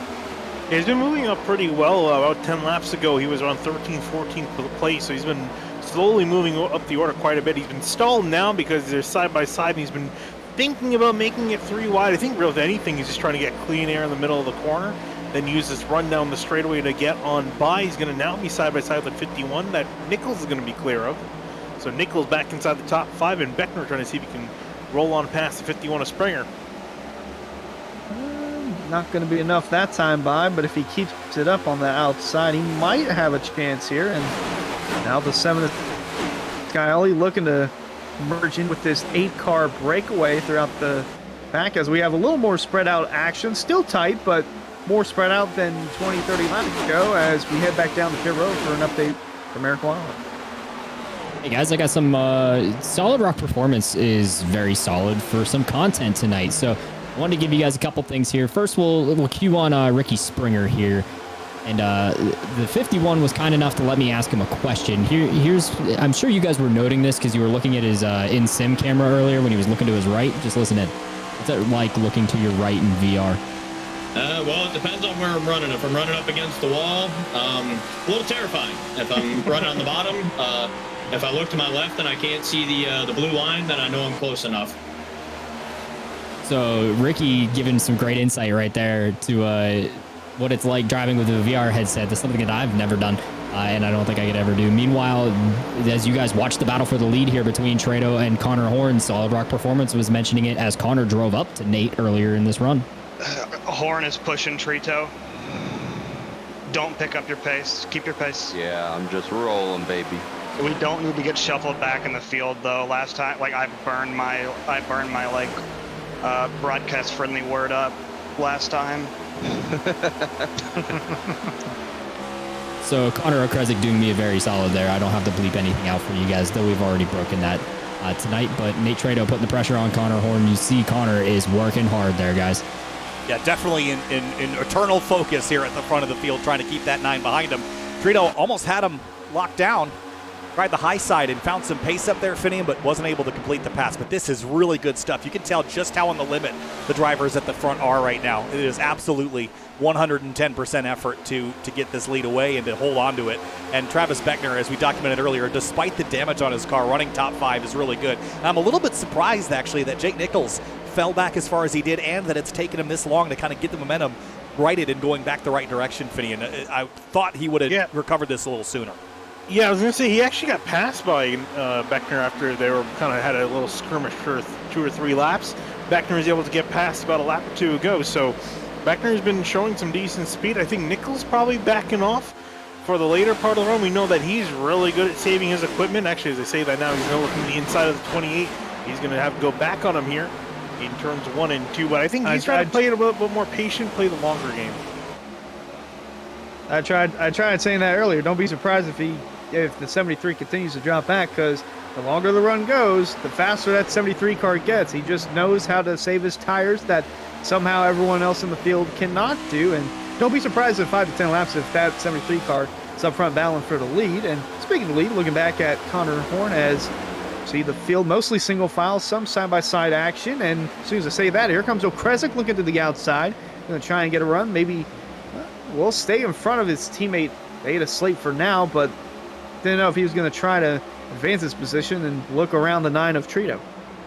Yeah, interesting to try way up. I think there's something to that. Been a bottom-feeding racetrack most of the night once you get into the run, but there's still momentum to have on the top side, Finian. I think what he was trying to do here was trying to go up on top and then get that run off of turn 2, heading down the back straightaway. He's going to get a great run on the straightaway, though, but I think he's trying to see if he can keep it up there, then get a run, get some slipstream to make a move. He's going to get a great run here onto the outside of the number 9 machine. Connor Horn is defending the inside lane now, going to go back to the top side. Again, racing like it's a super speedway, blocking high, blocking low, because they're coming at you in both directions. And they are door to door for second. That is music to the ears of Brave Slate and Jake Nichols as they continue to look onward. And Nate's going to look to the outside. 73 and Nichols going to flirt with the middle-ish down towards the bottom, but that, again, music to the ears of not only those guys, but 42 of Connor Horn starting to check out. There's a push from the 8 to the 14, and looks like Jake Nichols is going to follow him through, and Trito goes from 2nd down to 5th in just 2 corners, and now is a teammate battling him on the outside, and Ricky Springer is going to look for the weak link here. It's the 9 by the looks of it, Finian. It's going the wrong direction. Yeah, you have a two-team slugfest here for the top 5 spots. You got Okresic, Slate, and Springer with Solid Rock Performance. And then you got Nichols and Trito with Solar Flare. And then you got Connor Horn by himself, just trying to keep ahead of all 5 of these guys duking it out behind him. They're looking to the inside. Okresic thought he had something there. There's Chris Rabel in the 29, still working his way towards the front. The 9 of Trito going in the wrong direction. Springer looking to the outside for the 5th spot. Beckner going to follow suit. 28 cars getting stronger and stronger as the run goes on. And then riding on board with James Skyley in the 7 car. Lucky Doug Motorsports still got 2 drivers inside the top 10. Doug Newbigging being the second one, and Brandon Sixton comfortably in the 9th position. Well, we've seen laps tick away pretty quickly on this run. We are well past halfway at this stage. That was lap number 70. We're at lap 80 this time through. Guys, there's about a half an hour of racing left to go in this one, and it's just heating up. We still have a pit stop left to do, and I don't know who's really been the dominant car now that the 9 has slipped. Connor Horn has a lead. It's not much of one, Finian. No, it's really not much of one. These guys have been keeping in touch pretty close together, and coming off the corner, Racing gets a great run, gives a bump to the 14s, trying to catch up to the 42. Also of note, some lap cars up ahead of Connor Horn. Michael Sturgill, Jonathan Cogswell, and Cameron Hearn are not too far up the road. So you see with lap cars interfering, haven't seen that tonight. Could be a factor. Well, it's looking like the pack's starting to get a little more formed, as we saw, or as I saw towards the back. Cosman Yonishiwu and Nick Silver were going at it door to door. There's the Yonishiwu machine you see there on the bottom, the third car towards the back. But yeah, this second pack here, call it a pack. Oh, slide, spin, the 7 car out of control. He saves it, but behind him, they are. No, they're spinning. Caution That's a wreck, and out, that's a yellow. and everybody dodges, and this time we'll get away with it. But the 11 of Jordan Martin takes a hit, and that started with the 7 first. Let's go back and catch that before we dive into the rest of it. It was a wild slide here. Was it off the bumper of the 9? Yes. And then the stack up behind him, and then the poor 11 is at the end is who gets the short end of the stick here. Yeah, solid hit to the outside wall. Douglas Newbigging also got hit 3 different times during the course of that. There you see Rabel, there you see Bowie there in the 23 finishing him off. Oh, the and 26. And there's Martin getting a hard hit to the outside wall. Yep, so the 71 and then the 2 car. Oh, does he get into the 71? Maybe not. We'll have to ride on board with him to get his perspective, but that was a wild one again. Another kind of accordion-like stack up, as the field had to check up for an incident, and they just could not do it that quickly.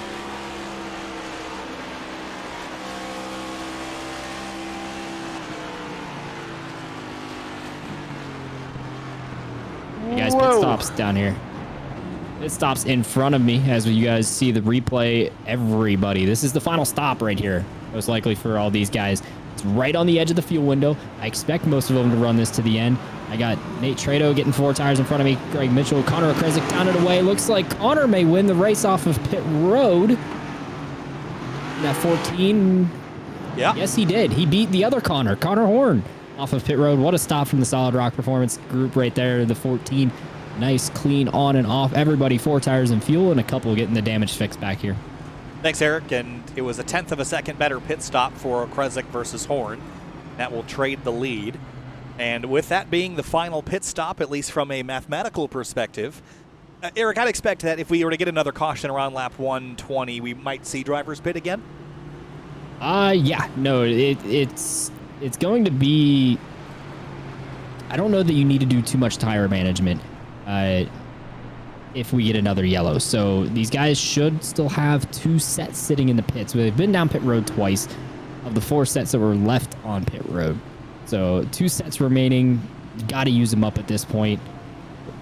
Look, if they'll expect it to go green, right? That's what a driver's mentality is. You'll expect this to go green. We just went green for quite a long way there. So this is everybody that's getting their damage fixed passing by me there on pit road. It's just getting out ahead of the pace car here. But I expect everyone to be in tire conservation mode, just like the start of that run was, including the Solid Rock Performance guys who started to make their way forward.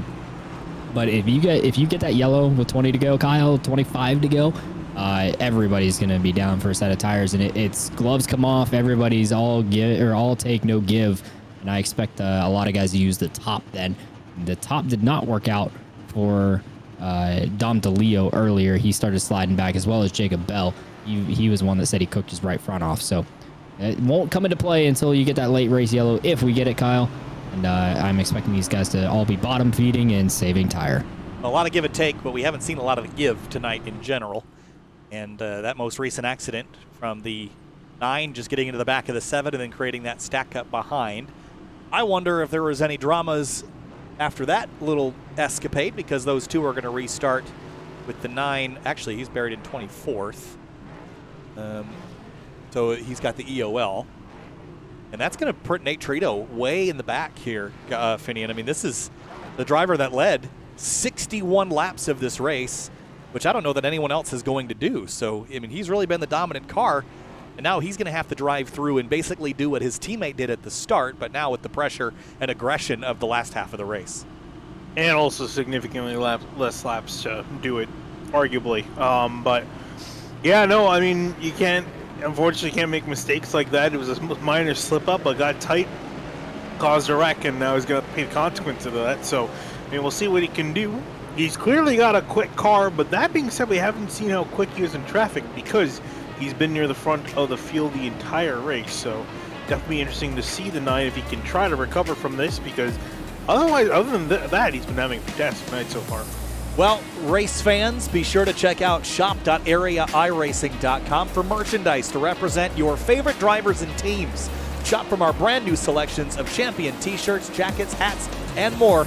Easier to shop, quicker to ship, better to wear. That's the shop.areairacing.com promise. Fields re-racked and restacked for this restart, and I had to guess, Eric Wineland, this won't be the last one. I would take that bet with you, Kyle. I don't know if you guys can queue up one more replay, but I do have the audio of Nate Trito across that wreck. Just listen in real quick. They pinched the daylights out of you, man. There you go. There you go. I just turned him. And you almost got turned. Keep on, Nate. You're good. Go. So that was the craziness that happened in the Solar Flare Racing Group as we get ready to go back green here. Connor Horn and Connor Okrezik. It's the Connor and Connor show up front. Kyle. Well, just like the Kyle and Kyle show, we got the Connor and Connor show up front here in the Area Cup Series. Okrezik on the inside. He is the leader. Horn on the outside. He was your leader. Green flag back in the air to slip up from the 42 as he tries to get in the back. The 73's in involved. it. Caution right back out. Oh, man. And the 65 is in it as well. Ben Pierce. He's got big time damage. The 46. And a stack up on the restart here, guys. Let's see. The entire night should just be title championship implications, because we've seen a lot of guys who are potentially going to be in the title fight for this year are being involved here. We saw Ryan Hartzenbolt earlier. I don't think Nichols got a huge piece of this. No, the 46 slipped, and that's what set it all off. I thought there was a checkup from... That's a shame for Nick Silver. Yeah. I thought it was triggered by the 42 either missing a shift or spinning the tires, but in reality it was just the 46 of Silver just spinning the tires. It happens to everybody at least sometime, and right, he just happens to be in the middle of the pack here. And it just so happened to be right in front of Jake Nichols. And yeah, the big thing for Nichols is not going to be... Yeah, the big thing for Nichols is not necessarily the damage, but he's going to be set back. Currently, he's running at 29th after that spin. So he's going to have a long march forward with not too many laps left on the clock. Yeah, certainly some dramas here in the late going. We're going to step away for a quick break. We'll be right back with the restart. Working lap number 87 of 140 in the Area Cup Series. Stay with us.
Welcome back to the Area Cup Series here from Charlotte Motor Speedway. Going back to watch the replay one more time here of the restart. Eric Wineland's got audio from the 46 and Nick Silver.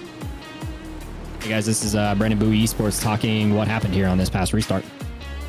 Ah, man, that kind of sucks. I think I noticed when I restarted in first on the high side, F1 restarted, spun a little bit. I mean, you weren't the only one. I've started in first gear the whole race. I didn't feel anything like that. It was like I was on old tires. So it just caught me off guard. I'm sorry.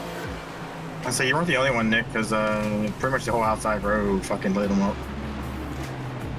So that was Chris Rabel, Brandon Bowie, and Nick Silver all talking what happened there on the restart. Nick said he just got caught off guard with the first gear restart. He put the throttle down a little too hard, spun him up, and yeah, he ended up causing a miscue there, and that hurt my pick to win the race. Jake Nichols slides back with 50 to go. He'll restart from the 16th position. Yeah, so some more dramas there in another caution right after the restart. We've had them in groups tonight. Travis Beckner, by the way, dropped a couple positions after that most recent pit stop, and then dodging everything on the restart, P13 for the number 28. Connor Horn dropped a spot here, Finian, to third place, but I think he'll be okay with starting on that inside of that second row rather than the outside of the front row, which did not suit that car very well. Yeah, no, it didn't. So we'll see if that's going to do him any favors. I would think it would, because we've seen especially the guys on the top lane really struggle to get going in that second place spot. That being said, though, race latest teammates with the 14, so I imagine some communication for the restart. And also, Connor Okrezik electing to take the outside. Well, race late taking the inside. Interesting pick there, perhaps, Hunter. Maybe not so much a surprise, though, with the 8 being up there as well as the 51.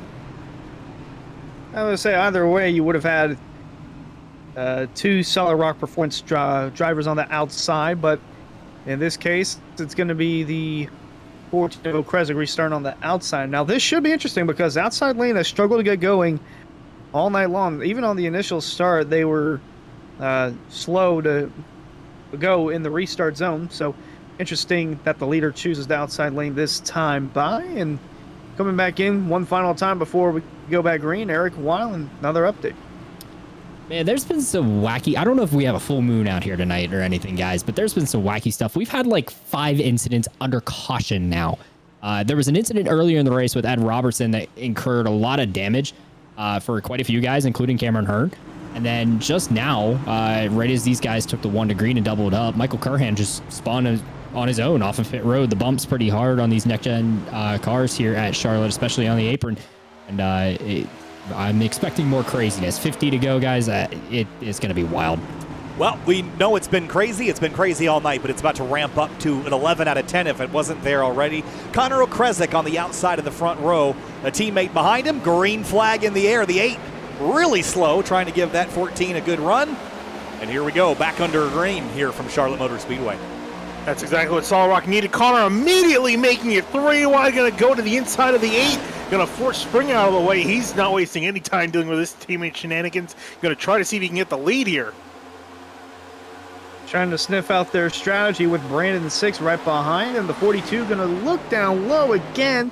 Didn't know if he'd have a big enough run to get beneath the leader Okrezik, but boy, some tough stuff that Okrezik has to do as we're coming across with less than 50 to go.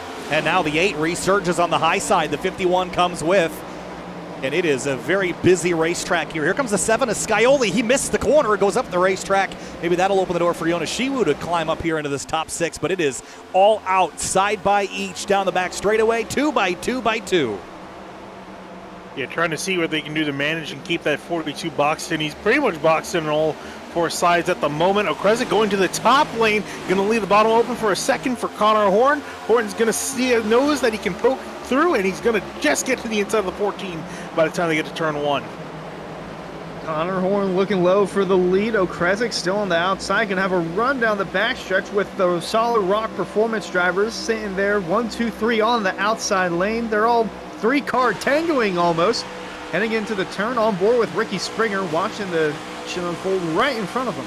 And right behind him, it is a busy place, like I mentioned. The 14 takes the lead away. He was the one hounding the 42 when Connor Horn had the lead, but now Ray Slate's in here mixing it up. Remember how Auto Club ended with the 14 and the 8 up towards the front. That 73 got tangled in. By the way, Jake Nichols back up to 13th place as they continue to battle side by side, and the 51 squeezes up the outside lane next to the 42.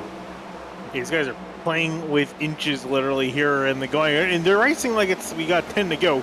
We still got over 40 laps left in this race. It was the 66 and 51 make contact off of 4. And 6 and Springer touching doors and trading paint almost for that position. And meanwhile, James, we got Travis Beckner. Yep, no surprise there. Jay Nichols just hit the back of Doug Newbaking there. Yeah, it's getting physical. 28's trying all sorts of different lines. The 51 goes high. Everyone else goes low except for the 7, and we're 3 wide. Cedric Hunter in the middle out of turn 4. Where did he come from? We haven't really talked about him all day. Started 39th, gotten as high as 9th, and now he's up in the mix here for 14th place. Well, very much in the mix, in the middle, 3 wide. Going to get sorted back out at 2. Bowie and the 73 of Jake Nichols still side by side, and seeing behind them Jeremy Miller. I'm not surprised that Miller's gotten back up inside the top 20. Remember, this car was junk after an earlier wreck. He's gotten that car pretty fixed up and in decent shape as he's going side by side with the 07. Well, speaking of fixed up, where do you go to cars? Pit road, we go to Eric Weiland. Nice transition there, though. I have escaped away from the ambient noise of pit road. So, Hunter, you mentioned that the Solid Rock Performance guys were almost 3-car tangoing there. Just listen in to what they were saying right off the backstretch there. I got him cleared anyway. Yeah. Rafe, big push. Yep.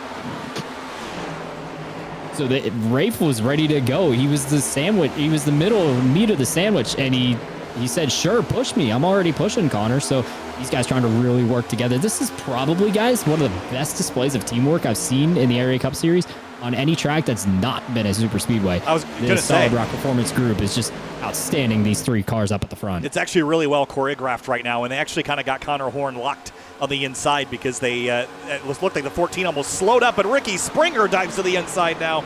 The teamwork is at play, but they are still racing here now that they've got those cars 1, 2, 3. Horn back to 4th place, and they are stacking up on the inside. And here comes the 9. Remember, he was EOL'd 2 cautions ago, back up to 8th place.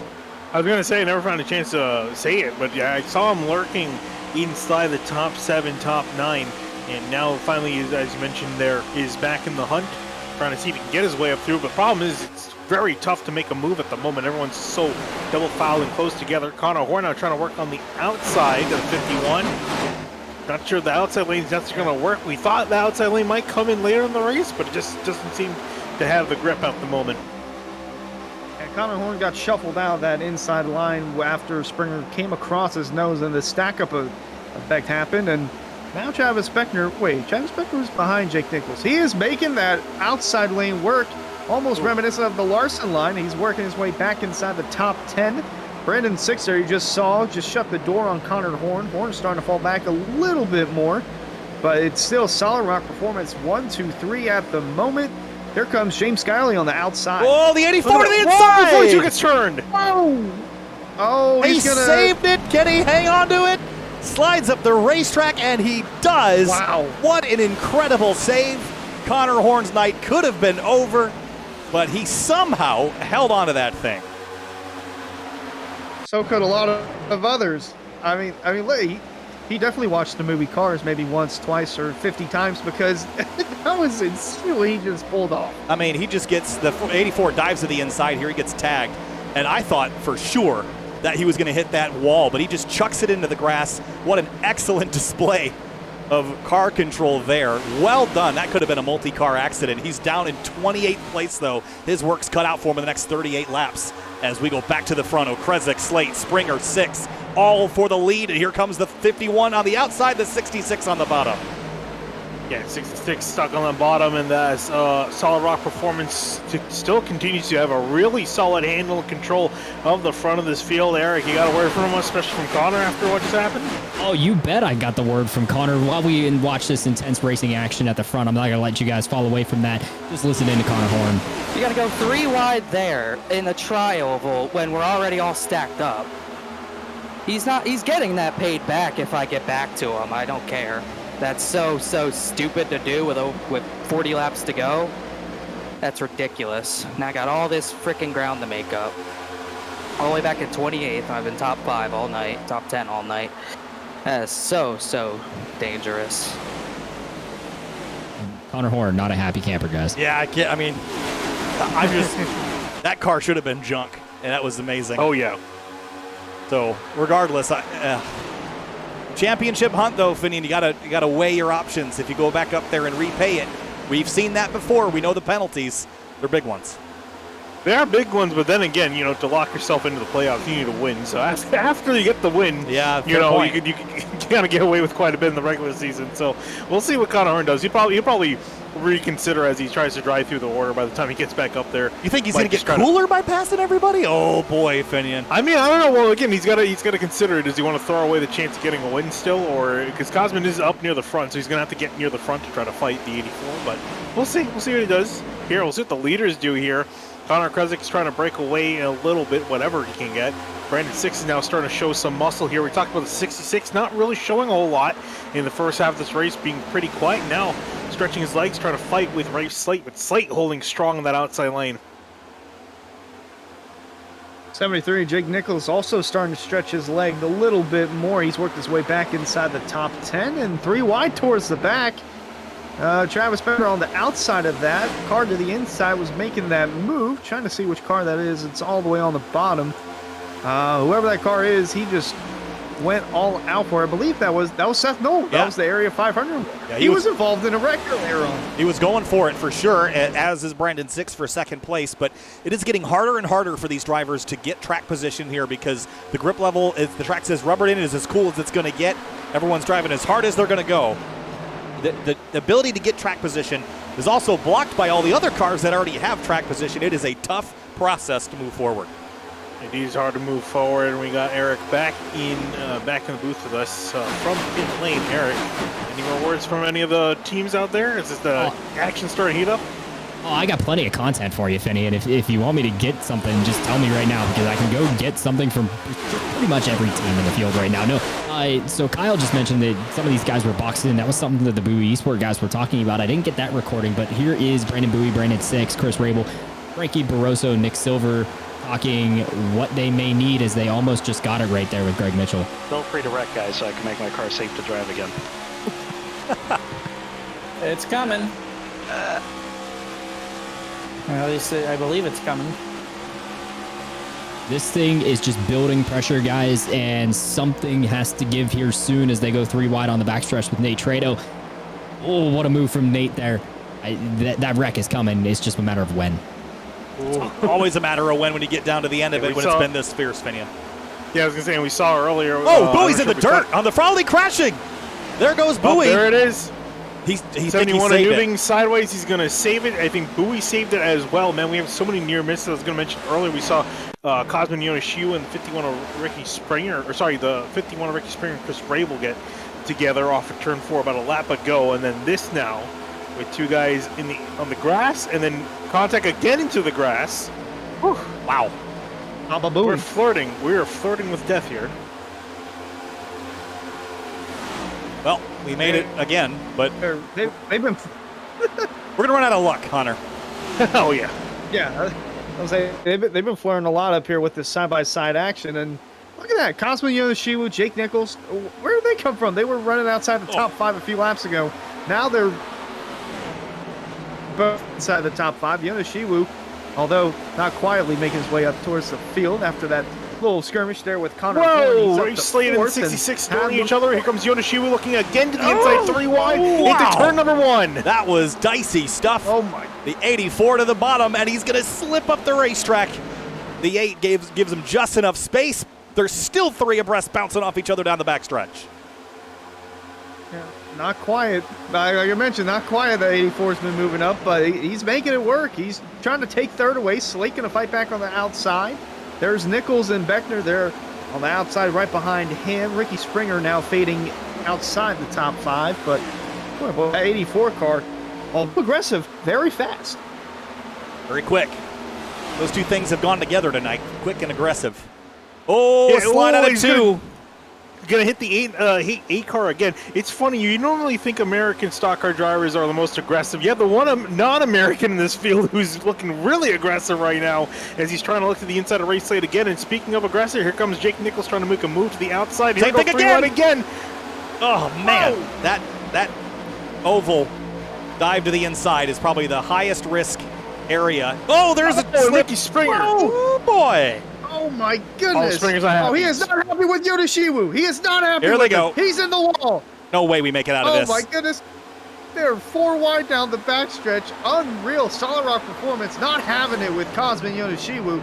Again, they're a bit of revenge before Connor Horn does, but unfortunately that wasn't a big wreck. That had potential to be quite a disaster. He wore out his welcome up there, didn't he?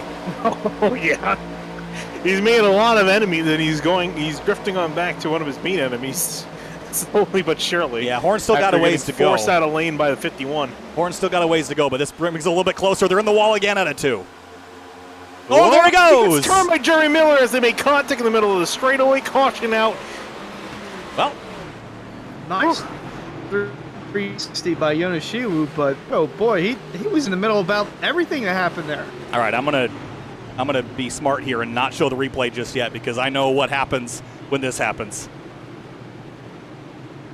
Oh. I think he's gonna wait for it. I don't think he's gonna do anything at the moment. You want to take bets on that? Yeah, guys, it is. They got penalized for doing that, so I don't think, sure do. I don't think that, Who's thinking about that right now, though? I don't know if they are. Eric Wineland, what you got? It's been dramatic lately. Oh, these guys are just absolutely going nuts out here. Here's Nate Trado talking track position and how he is not a fan of other competitors out here. Like, there's just a never-ending cars that just roll to the top. He was pretty heated, and I was with Jake Nichols and the Solar Flare Racing Group when Cosmin had his moment. Not what we're seeing here in the replay, but that moment when he was on bottom of 3 wide going into turn 1. Oh, Cosmin fucked up. Oh, they're hitting trying again. to wreck again. Just be careful. Be careful. It's gonna be big stacks. And what happened 1 lap later? Cosmin, unfortunately, victim of this yellow. He will head to the back, and we'll see if they decide to give a penalty for that one. As you guys see the replay of what the audio just played that we had there, Cosmin just got into turn 1, got all crossed up. Ricky got with him, and it was on from there. It was on from there, and as far as I can tell, no penalties coming from that one. Netcode reported as the reason. With that, pit lane is a busy place, and everybody comes on down and goes back out. Brandon 6 will lead the field off of pit lane. Okrezik, Nichols, Springer, Scioli. Connor Horn will leave pit lane in 19th place. I think he got a penalty. Boy. I think Connor Horn got a penalty. He's dropping back. Not sure on that one. I will tell you guys that, Kyle, you remember we were talking about that yellow with 25 or 20 to go? How many laps to go are there? 24. So we were pretty on point with that one. So, yeah, everybody almost like wanted we've that done 4 this tires. before, Eric. It's almost like we've done it. For 4 seasons now here in the Area Cup Series, some of this has played out like this. I mean, Hunter remembers this. We had some fuel mileage races in Season 1, but I don't know that we've ever seen him since.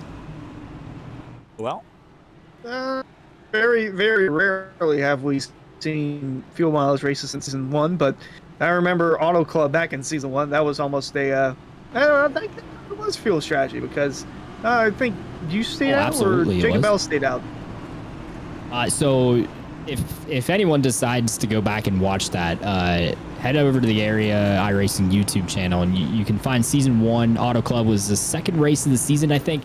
And yours truly, as well as Cameron Hearn and Jacob Bell, we played the fuel game. We stayed out till the end, and Hunter had a legendary call of the finish as Wineland goes spinning and schwinning across the front stretch to, I think it was the first victory of the year for me, and only the 2nd race, which was pretty cool. But we had a couple fuel mileage races that year. I haven't seen him since, unfortunately, much to probably David Weishart's delight.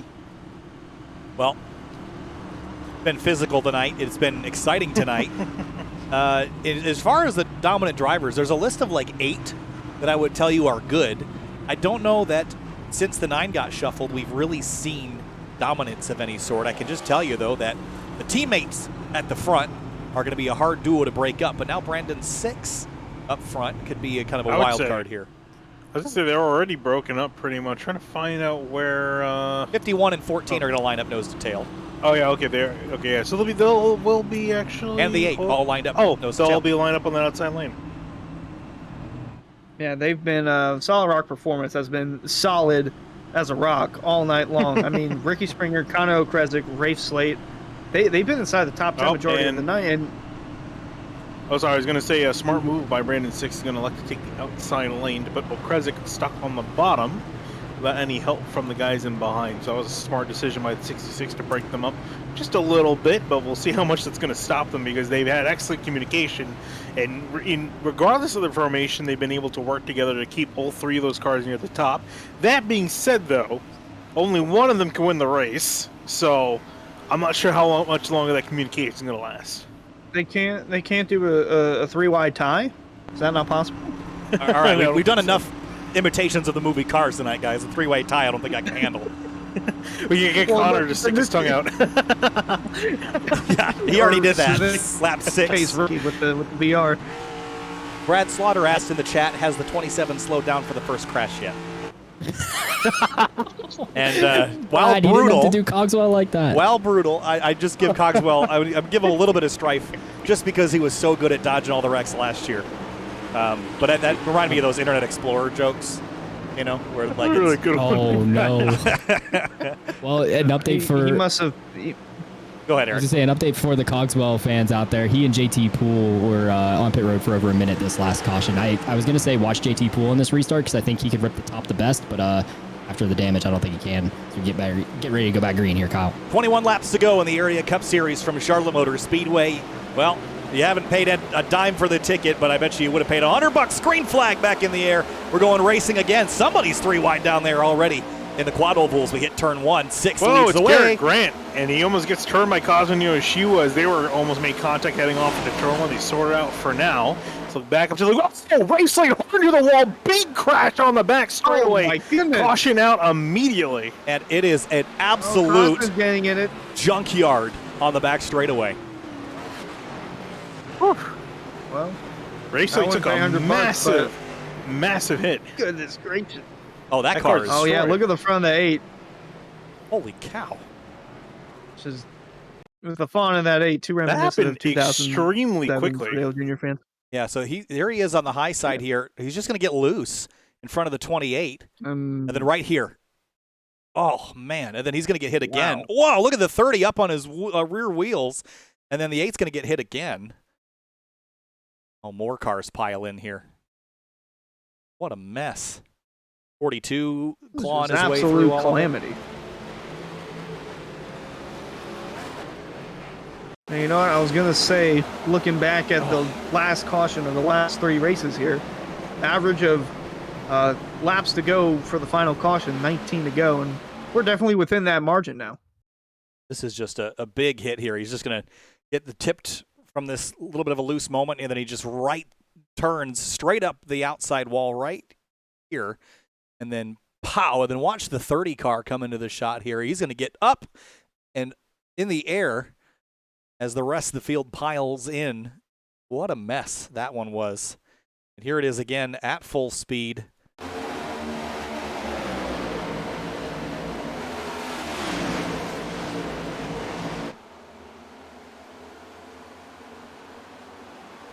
It's crazy to see the 30 car getting lifted up. You don't see that anymore with these cars as heavy as they are. Well, not really. You know who this benefited a lot? Connor Horn. He would have been right in the middle of that. But he got some damage out of that. Oh, did he? Yeah, he would have been He's in back it down pit more. lane. But here's a look. Oh, yeah, right there, the 5, Garrett Grant. That's the only damage he got. He avoided the thick of it. Bumper goes sliding across the road. Hey, Kyle, I guess I got a present for you guys here in the booth if you guys want to get the replay queued up of this wreck with Rafe Slate one more time. All right, go for it. All right, here's Rafe Slate. Guess that I timed it well. I'm spinning. I'm fucking wrecked. It just let fucking go. You all right? Or are you dead? No, Maybe. I don't know. His whole nose is gone. It just let go. I was like quarter throttle and it just fucking spun. And then they were talking about it after they got turned back around and Rafe was coming down pit road. I didn't know they were. So, yeah, I mean, it's loose on cold tires. It was like dead loose. Like it hadn't felt like that all race. Did he restart on the top? Yeah. And guys, what's the one difference from the beginning and the majority portion of this race to where we are right now? Anybody have an answer? Everyone's angry at each other? Well, not only that, I mean, the sun's down. Some of that may have carried over from Daytona too. No, Hunter got the answer. You win the quiz tonight. The sun is gone. And what's the track temperature? 75 degrees. The track is way gripped up, but on the cold tires, you can't generate a ton of heat until you get a couple laps underneath them, since there's not as much heat in the track to put into the tire. So it just caught Rafe Slade off guard, and unfortunately, that ends his chance at winning this race. Well, we're going to restart with probably about 16 laps to go, and we're about an hour and 45 into this race, guys, and we're about 10 minutes from the conclusion of it. Finian, restarts have been a challenge tonight with those track temperatures dropping. We've seen cautions happen in clusters. So you have to go back to last week. You have to go back to what we've statistically seen, is that when we get these yellows with less than 20 laps to go, track position is your friend because you don't know when they're going to stop. And you don't want to get caught in a scenario where you don't have a chance to advance your position because you run the last 10 laps under caution. So Brandon Six, Connor Okrezik, cling to what you got because who knows how many laps we're going to run under green for the next 17 or 16 laps. Yeah, especially with how close everyone's been. The pack has not been able to get separated once they're on fresh tires. So we're not going to see any sort of breakaways happen. They're all going to be basically racing like a pack to the finish from here on out with so few laps to go. So I definitely agree. You're going to want to stay as high up as possible in the order and just kind of hope for the best. So for Brandon Six, the game plan is going to be getting these good restarts, nailing them, and then trying to defend as much as possible because we were joking earlier, give and take. It's been pretty much all take this entire race. It's going to be somehow even more take in these last few laps because no one's going to let up and give some space. They're all going to be going for it and using the charges, using the runs that they get. Well, you see the in-car setup there from Ricky Springer. In this case, the VR setup. It'll be interesting now that Solid Rock Performance is down to 2 cars inside the top 5. Still solid effort from these guys, but yeah, with the way the aggression level has been rising, wouldn't surprise me if up front for the lead might get a little bit squirrely. Might see some paint being traded there between Brandon Six and Connor Okrezik, but we'll have to see how that inside lane goes on this restart. Well, last year's go ahead. I was one nugget for you guys. Last year's Charlotte race, or last season's Charlotte race, caution with 10 to go, restart with 6 to go, led to a green-white checkered. Well, that's what the historic stats will tell us. Let's see what happens here and now. Green flag back in the air. Whoa! The 14 slides. Going to stack everybody up again. I think we got away with it, guys. You got away with it. Oh, no, not yet. Skyly, they're going to door each other off. Okrezik spinning back into the traffic. Caution out again. And Okrezik's out. What on earth is happening? Is that a full moon? Eric Who's already got a asked voodoo that. doll? Wait. Yeah, 14's done. He got the left rear suspension's gone. Oh goodness! Oh, one by one, Solid Rock Performance is falling. Some demon got in the 14 car. I'm not sure what happened there. So I was just getting ready to say the same thing, Hunter, but so the in-race radio report, or in-session radio, excuse me, from Connor Okrezik right there was, obviously he spun him up a little bit, but he said he got sideswiped there, and you'll see it right here on the replay that James Scioli just comes by and clips him. James obviously leaving a little bit of room on the outside for what was potentially transpiring, and from there, Connor just lost control. Oh, big hit. Just totally strips all the body panels off it. Wild shot here. But you see the 14 on the apron here. Comes up the racetrack. Comes up. I think he kind of runs into the side of the 7. I'm not sure if he knew that the 7 didn't have more space available to him there, but what an impact and we've seen it be pretty violent. Right there. I just don't think he knew the 7 couldn't. I mean, he probably could have moved up, but And then after all this, you see it on the bottom, the 4 and the 64 come together. Right there, big checkup. 4 gets into the 3, slides down, and gets the 64 there as well.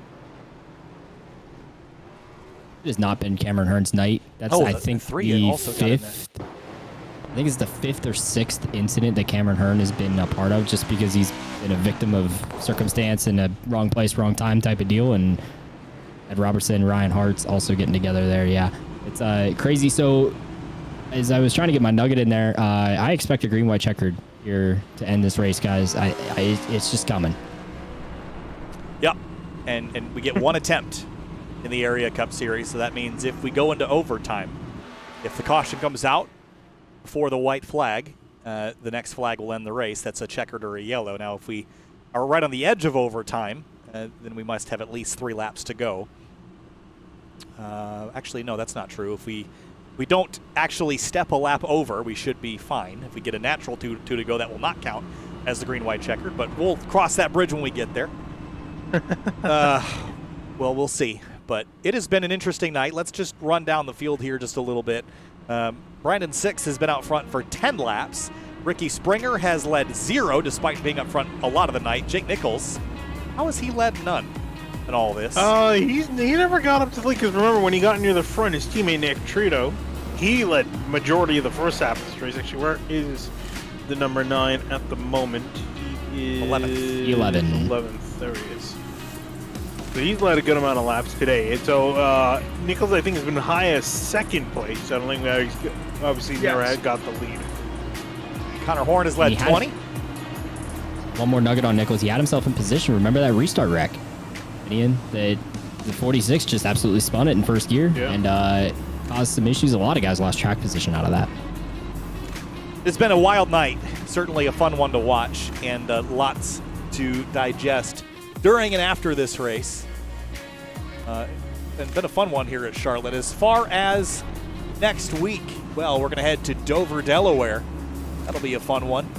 The 1 mile racetrack, the Monster Mile, as if this hasn't been monstrous enough. And then we go racing at one of my favorite places, Watkins Glen International on May 1st. Then Michigan, Bristol, Darlington, Pocono, Atlanta, Road America on June 26th, followed by Indianapolis, Talladega. That is your regular season. Then Chicagoland Auto Club, Vegas, Richmond, and Homestead, your 5-round playoffs. Some of the best on the NASCAR calendar there.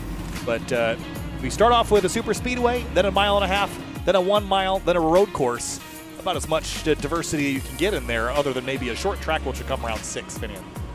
Yeah, I was going to say, a lot of fun tracks coming up on the beginning of this schedule, so looking forward to seeing these guys get their season underway, especially with some really strong competition. The front of this pack has been amazing. It's not been the Jake Nichols show as we've seen in the past. We've seen many comers and goers this race, a lot of strong cars able to hold toe-to-toe with the 73, so the rest of the season is going to be looking very interesting to see how the competition is going to play out, who's going to be interested, who are going to be the ones to watch all season long, because the 73 is going to have a lot to fight with. Indeed, and we're not used to seeing Jake Nichols not dominating a race, because he's led the most laps in almost every race that he's been a part of since he's joined Area, but I feel like tonight we might see him in that closer role. It's kind of like, well, both in the sense of Kevin Harvick as the closer, where did he come from? And like the bullpen, you're down to the 9th inning, you need the closer to come out and seal the deal, win the game, and it seems like Jake Nichols is fit for that role, at least tonight. It's been like a carousel for that lead. Maybe fit for the role. I wouldn't exactly call him Happy Harvick tonight, though, but he's begrudgingly running up there in the top 5, but it's been a tough night on the comms for Nichols and Solar Flare Racing. It's been frustrating, I think, for some of the drivers. Everyone's mad, but sometimes those make for the best. We're not even at a short track and everyone's mad. Imagine when we actually go to a short track. We're going to Bristol, right? Bristol's the first short track of the season. Oh, everyone's going to be very angry there. No, yeah, Dover I don't really count as a short track. It's kind of, not really. Bristol's the first real one. I consider it. It's close to me. All right, well, what's close to this? The end of the Area Cup Series, round number 2, 11 laps to go. Here we go. Brandon Six and Ricky Springer, your race leaders. Green flag, slip and slide on the tires, but this time better underway here up front. Yeah, slipping with 66. They actually got a bump from the 28 of Beckner, and he went into the 51. So, throwing each other in the start. Brandon Six trying to keep the 51 from getting away with this lead as he got a great restart. Oh, slide in the background, crash. Below the apron, will be a caution. And Ryan Swan involved. Yeah, Ryan Swan was the one who spun. They're torn up on the apron. We stay green. Ricky Springer gets put middle 3 wide. Here comes Jake Nichols to the bottom. Springer slams the door. Yeah, trying to make sure that 73 doesn't get to the inside lane to take the lead away. So 6 is out of lane on the top. So it's going to be Springer pretty much down to just defending that bottom lane, preventing that 73 from getting there. Yeah, big checkup there on Nichols. You saw looking out the back of Springer as he's continuing the lead. And 6 gets back ahead of the 73. Wow. The buoy machine of 6 closes that door for second. Now third up for grabs. Beckner trying to get around the outside.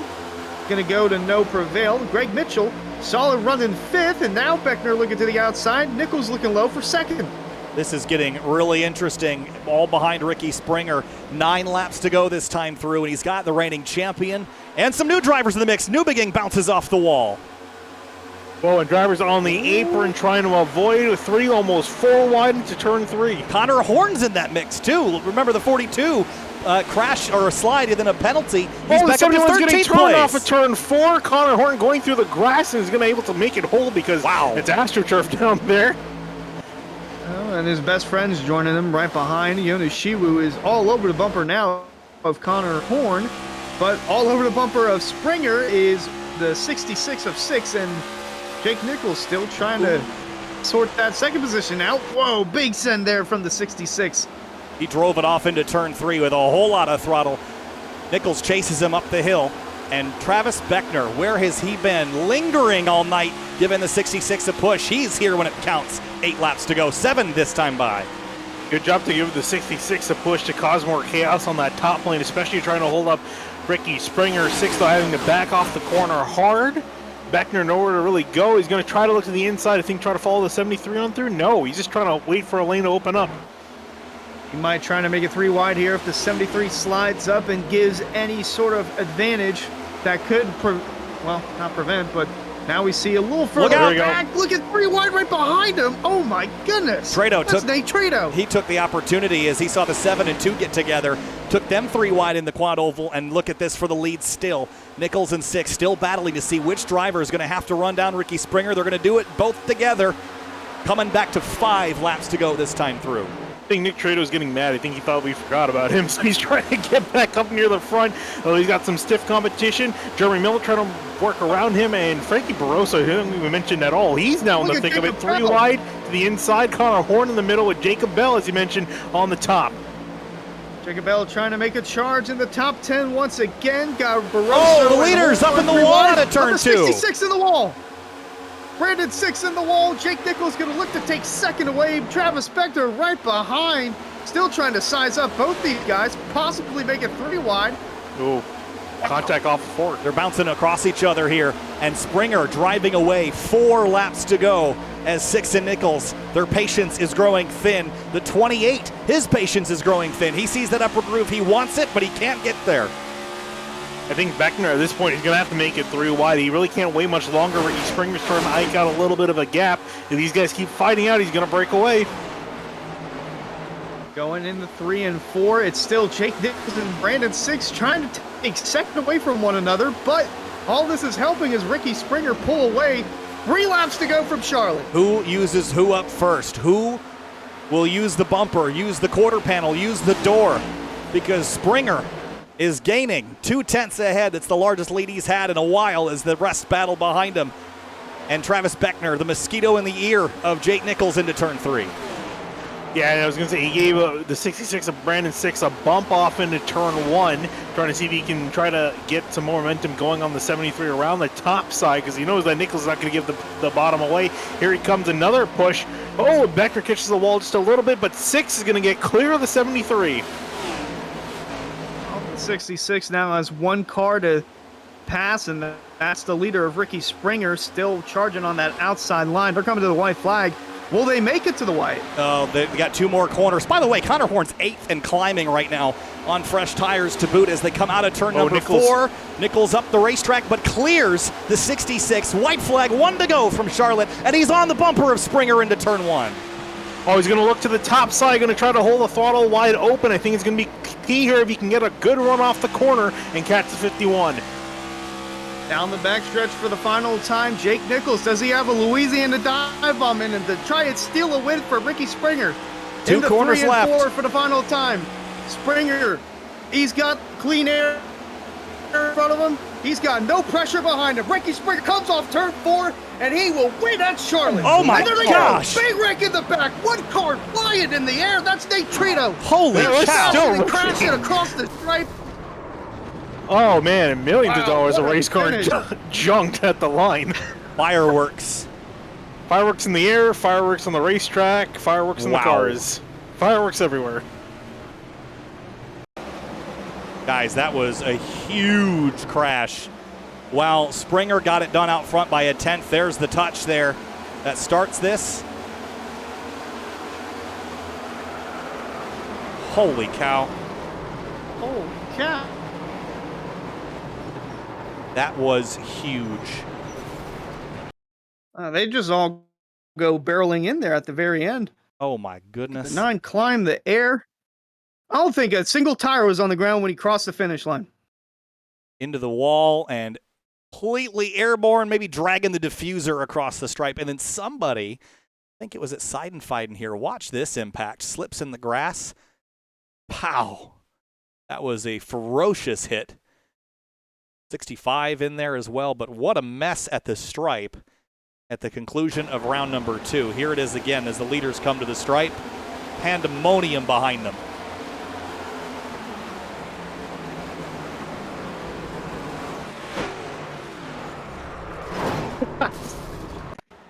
That was probably the biggest wreck of the entire night. We've seen some big wrecks tonight. Get ready for this. Connor Horn, man. Oh, it was beautiful. Something straight out of a movie. And Nate Trito in the air, like.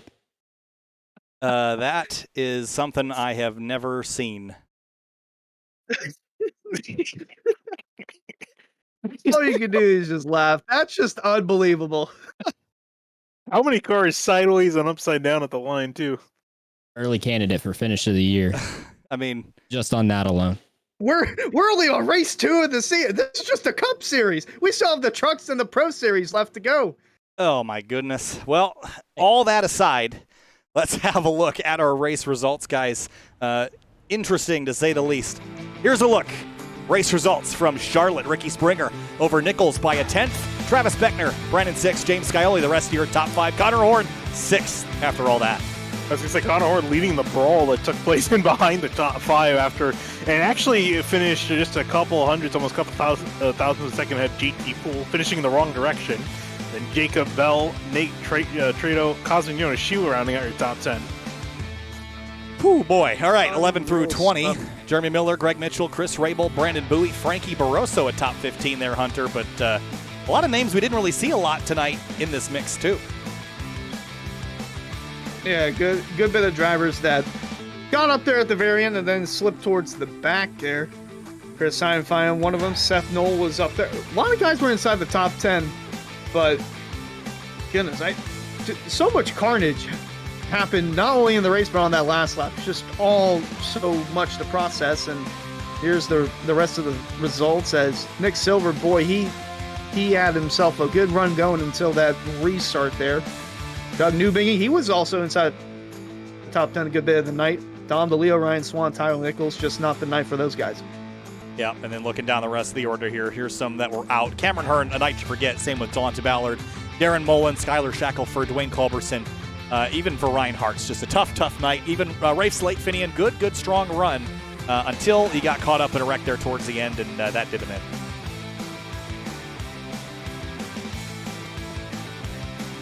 Muted. Yeah, I was gonna say I think he's a little messed up. I thought I hit unmute. I think I muted myself again. Anyway, what I was saying is that there are a lot of really strong drivers that ended up finishing near the bottom of the order, and you thought out of Daytona, maybe you can start the season off a little bit better, but some guys like Ryan Hartz and Ray Slade, they're going to be having to look towards next week to try to really get a solid start to the season. And Eric Wineland, you got audio from Ricky Springer. Let's hear it. Oh, yeah. This is off turn 4 for Ricky Springer coming to the checkered. Yeah, Ricky! Let's go, Ricky! Calling on Ricky! Good job, Ricky. Woo! Better get that face cam pulled up, Eric. It's been on the broadcast for the last 2 laps. Hell yeah, Ricky! Yes! Better hold him off, bud. That's the first of many. Fuck yes, Ricky! First of many for this team. Let's fucking go. So, solid rock performance. Very happy. And honestly, Ricky Springer saved the day for him, Kyle, because they almost lost control of that race. Yeah, it was a wild one, certainly. Let's talk to our third-place finisher, though. They've spent a long time driving tonight. Let's talk with Travis Beckner. For the longest time tonight, Travis, you were running kind of in the top 15, top 10, but then right at the end, you're P3, battling Jake Nichols and Brandon 6, and you come out with a podium, a top 5 run. What a night. Dramatic for sure. A lot of it, though, this time was around you, not with you. Yeah, oh, that was a blast there at the end. I honestly think if we would have went green all the way to the end, I think I had the fastest car long run was, and yeah, that was just crazy. A lot of racing. It came down to the last couple laps. We had a bunch of cautions leading up. How prepared were you for a late green-white checkered, and what would it take for you to get 2 spots better? You were so close, but it just seemed like everyone was at 112%, and there was just no more left to give. If I could have got Brandon 6 clear of Nichols there, and I think I could have got around both of them and went for Springer and got him. I don't know though. Who knows? Maybe that happened in a different universe. But yeah, that was a lot of fun and everything. Well, Travis, take a breath because we are certainly going to. Wild night, but you get the Collier Cutters Toyota Camry up in the top 5, so congratulations. Yeah, before I go, I'd like to thank a few people and some sponsors. Of course, first off, Collier Cutters Custom Landscaping, or as they're being rebranded to Calusa Pines Landscaping now. Going to have a new paint scheme coming soon. And Celsius, I'm trying to think who all is on that. Rick's Hot Sauce. That's all I can think of right now. And also everybody over at Miller Race and Ricky Springer's team. That was a lot of fun. Thanks, Travis. A fun night to watch. P3 for the 28 Toyota. We'll see you next week. Thank you. And coming up just shy in this one, Jake Nichols fought hard all night long, had your teammate up there leading some laps. You were up there in the mix, but didn't lead a single lap, short by 0.2 of a second, Jake. Tonight was an absolute brawl. Take me through it. Yeah, brawl is something. I am speechless. That was such an up and down race. I felt like I was racing on the last lap from lap 1 to 140, which typically doesn't happen, but with how much grip we had tonight, I'm not surprised. There was probably some guys driving in over their head and not really caring about what was around them early in the race. I mean, it was a lot of chaos early, but we managed to somehow drive up to second behind our teammate Nate. I think we just tried to save our tires too much tonight. Even though it was valuable, we just didn't get long enough runs to really make it worth it. And no one else was really being easy with how much grip we had, so you couldn't really give up track position. But for getting wrecked, starting 21st first off, driving to the front, falling back a little bit, getting wrecked, driving back to second, we'll take it. It's a great team points night. It was looking kind of not great there at the beginning. 3 of our teammates or 2 of them for points got wrecked early. And Nate and I had our ups and downs big time middle of the race there, and Solid Rock Performance was destroying. They were like first, second, third later in the race, but thankfully for us, some things might have happened for them to fall back and have some guys finish in the back, and Nate and I salvaged 2 top 10s there, and man, it was one of the craziest races I've been in forever, like in a while. I don't know if I like it. I kind of like, a little more skill involved. It's kind of just everybody's just slamming it into the corner, not really caring if someone's there or not, and you got enough grip to do it. But overall, it's still a great time driving literally 100% the whole race with these guys. Hats off to Ricky for holding us off. Brandon and Travis for a crazy battle there, lap after lap to end the race. So you like to see that. I'm sure it's a hell of a probably watch for the viewers tonight, and it's going to be a fun one to go back and watch it. Fun to watch, Jake. P2 for tonight for the 73 Camaro. Congratulations. We'll see you next week at Dover. Thank you. See you then. And Ricky Springer won 3 races last season, starts the winning ways early this season at Charlotte Motor Speedway. Ricky, a hell of a race all around. It was dramatic, to say the least. In the mirror most of the time for you. You were up front all night, led 12 laps, including the last handful. I'm sure you were shaken those last couple with Nichols and Beckner banging down your rear bumper. Yeah, I tell you what, I think I spent the last, 10 or so laps just looking out of the mirror. I mean, I'd peek out of the windshield going off into the corner, and it was straight out of the windshield. But this Chevy Camaro, this awesome gaming Chevy Camaro it was great tonight. I mean, we were running side by side, door to door. You had to protect the tires. I mean, it was a great race all around. But those last 10 laps, I'd peek out the windshield, and it was just in the mirror. You were a championship contender last season after a trio of victories. Your first 2 victories were almost the entire season apart. So the momentum is building early here this weekend. Well, we've got Dover, we've got Watkins Glen coming up. Bristol's in there somewhere. How do you feel about the next upcoming races? I'm going to be honest. I mean, we know from Indy Road last season, I like the road courses. That's kind of my forte. That's what I tend to go towards. So really excited for that.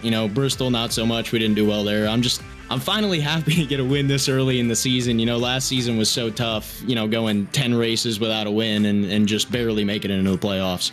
Well, you're going to write that playoff ticket very early here in Charlotte. Ricky, congratulations. Enjoy this one. We'll see you next week at the Monster Mile. Absolutely. And just real quick, I just want to thank, SSR, Sunny South Raceway, SRP, the team, all the guys did great tonight. Awesome gaming. Everybody really works their butt off in this program that we got put together this year. So hopefully we can kind of continue that for the rest of the year. Good stuff, Ricky. Thanks for chatting. We'll see you next time. Thank you, Kyle. All right, guys, wrapping things up from Charlotte. This is a long night, up on 2.5 hours here, but what a race. I mean, I don't know that we've seen one that's that wild and that exciting in a while. Here's your results. We'll get points for you next week as things start to shake out here and it turns into real calculations rather than race finishes. But Ricky Springer establishing himself as a playoff competitor very early. Finian, Jake Nichols, and Beckner rounding out your top 3. Yeah, Springer going to join Seth Knoll as a driver locked into the playoff. This is a long night, but a very exhausting night for everyone. For us in the booth and with the drivers, constant action lap after lap. We could barely even break away from anything inside the top 10 or top 15 because there was constant battling, constant action. These guys are 2-3 wide, duking it out, beating and banging. Everyone's angry coming out of tonight, and we're heading over to Dover. I don't think they're going to be much happy there as well, but some fantastic racing from everyone involved here. And we're only at round 2. Indeed, and my goodness, what a race it was, what a night it was, and what a finish it was. I mean, all around, I've never seen this much intensity on our track other than Daytona or Talladega. It felt like they were still at a super speedway. These guys could not get away from each other. Again, unreal stuff. And who predicted the winner? I kind of forgot. Oh, wait a minute. It was me. Never mind. I just knew that someone from Solid Rock was going to win. You saw them all night long. Rafe Slade, Connor O'Kresick. They had some misfortune there at the very end, but that was not the case for Ricky Springer. He got the job done and already locked into the postseason. Just got done race 2 of 17. Eric, 2 drivers locked into the playoffs early here in the season. The one of Seth Knoll and then the 51 of Ricky Springer. Wild race, final thoughts on this one and any dramas that'll carry over into next week? Oh, drama is absolutely going to spill over into next week. I mean, just listening to some of the team radio, Jake Nichols, I mean, you heard it in his interview, wasn't totally happy with his competitors out there. So I expect that bad blood to continue throughout the season because the competition is just that next level up here in season 4 compared to what it was in season 3. 2 previous trips to Dover. Ryan Hartz was your winner season 1 and season 2. It was Jake Nichols. So keep an eye out. The top 2 that we think are going to be in it for the championship this year are our 2 previous winners at our next track. We'll see what they can provide at Dover next time out, Kyle. I'm absolutely looking forward to it. The Monster Mile, Dover, Delaware up next. That's going to be a blast. Concrete Canyons It's going to be a fun one. Make sure to tune in tomorrow night, though, for the Area Truck Series and then for the Area Pro Series on Thursday. Lots of racing here this week. We'll see you there. I'm Kyle Heyer with Eric Wineland, Vinny DeCuna, and Hunter Sleppy. We'll see you tomorrow night.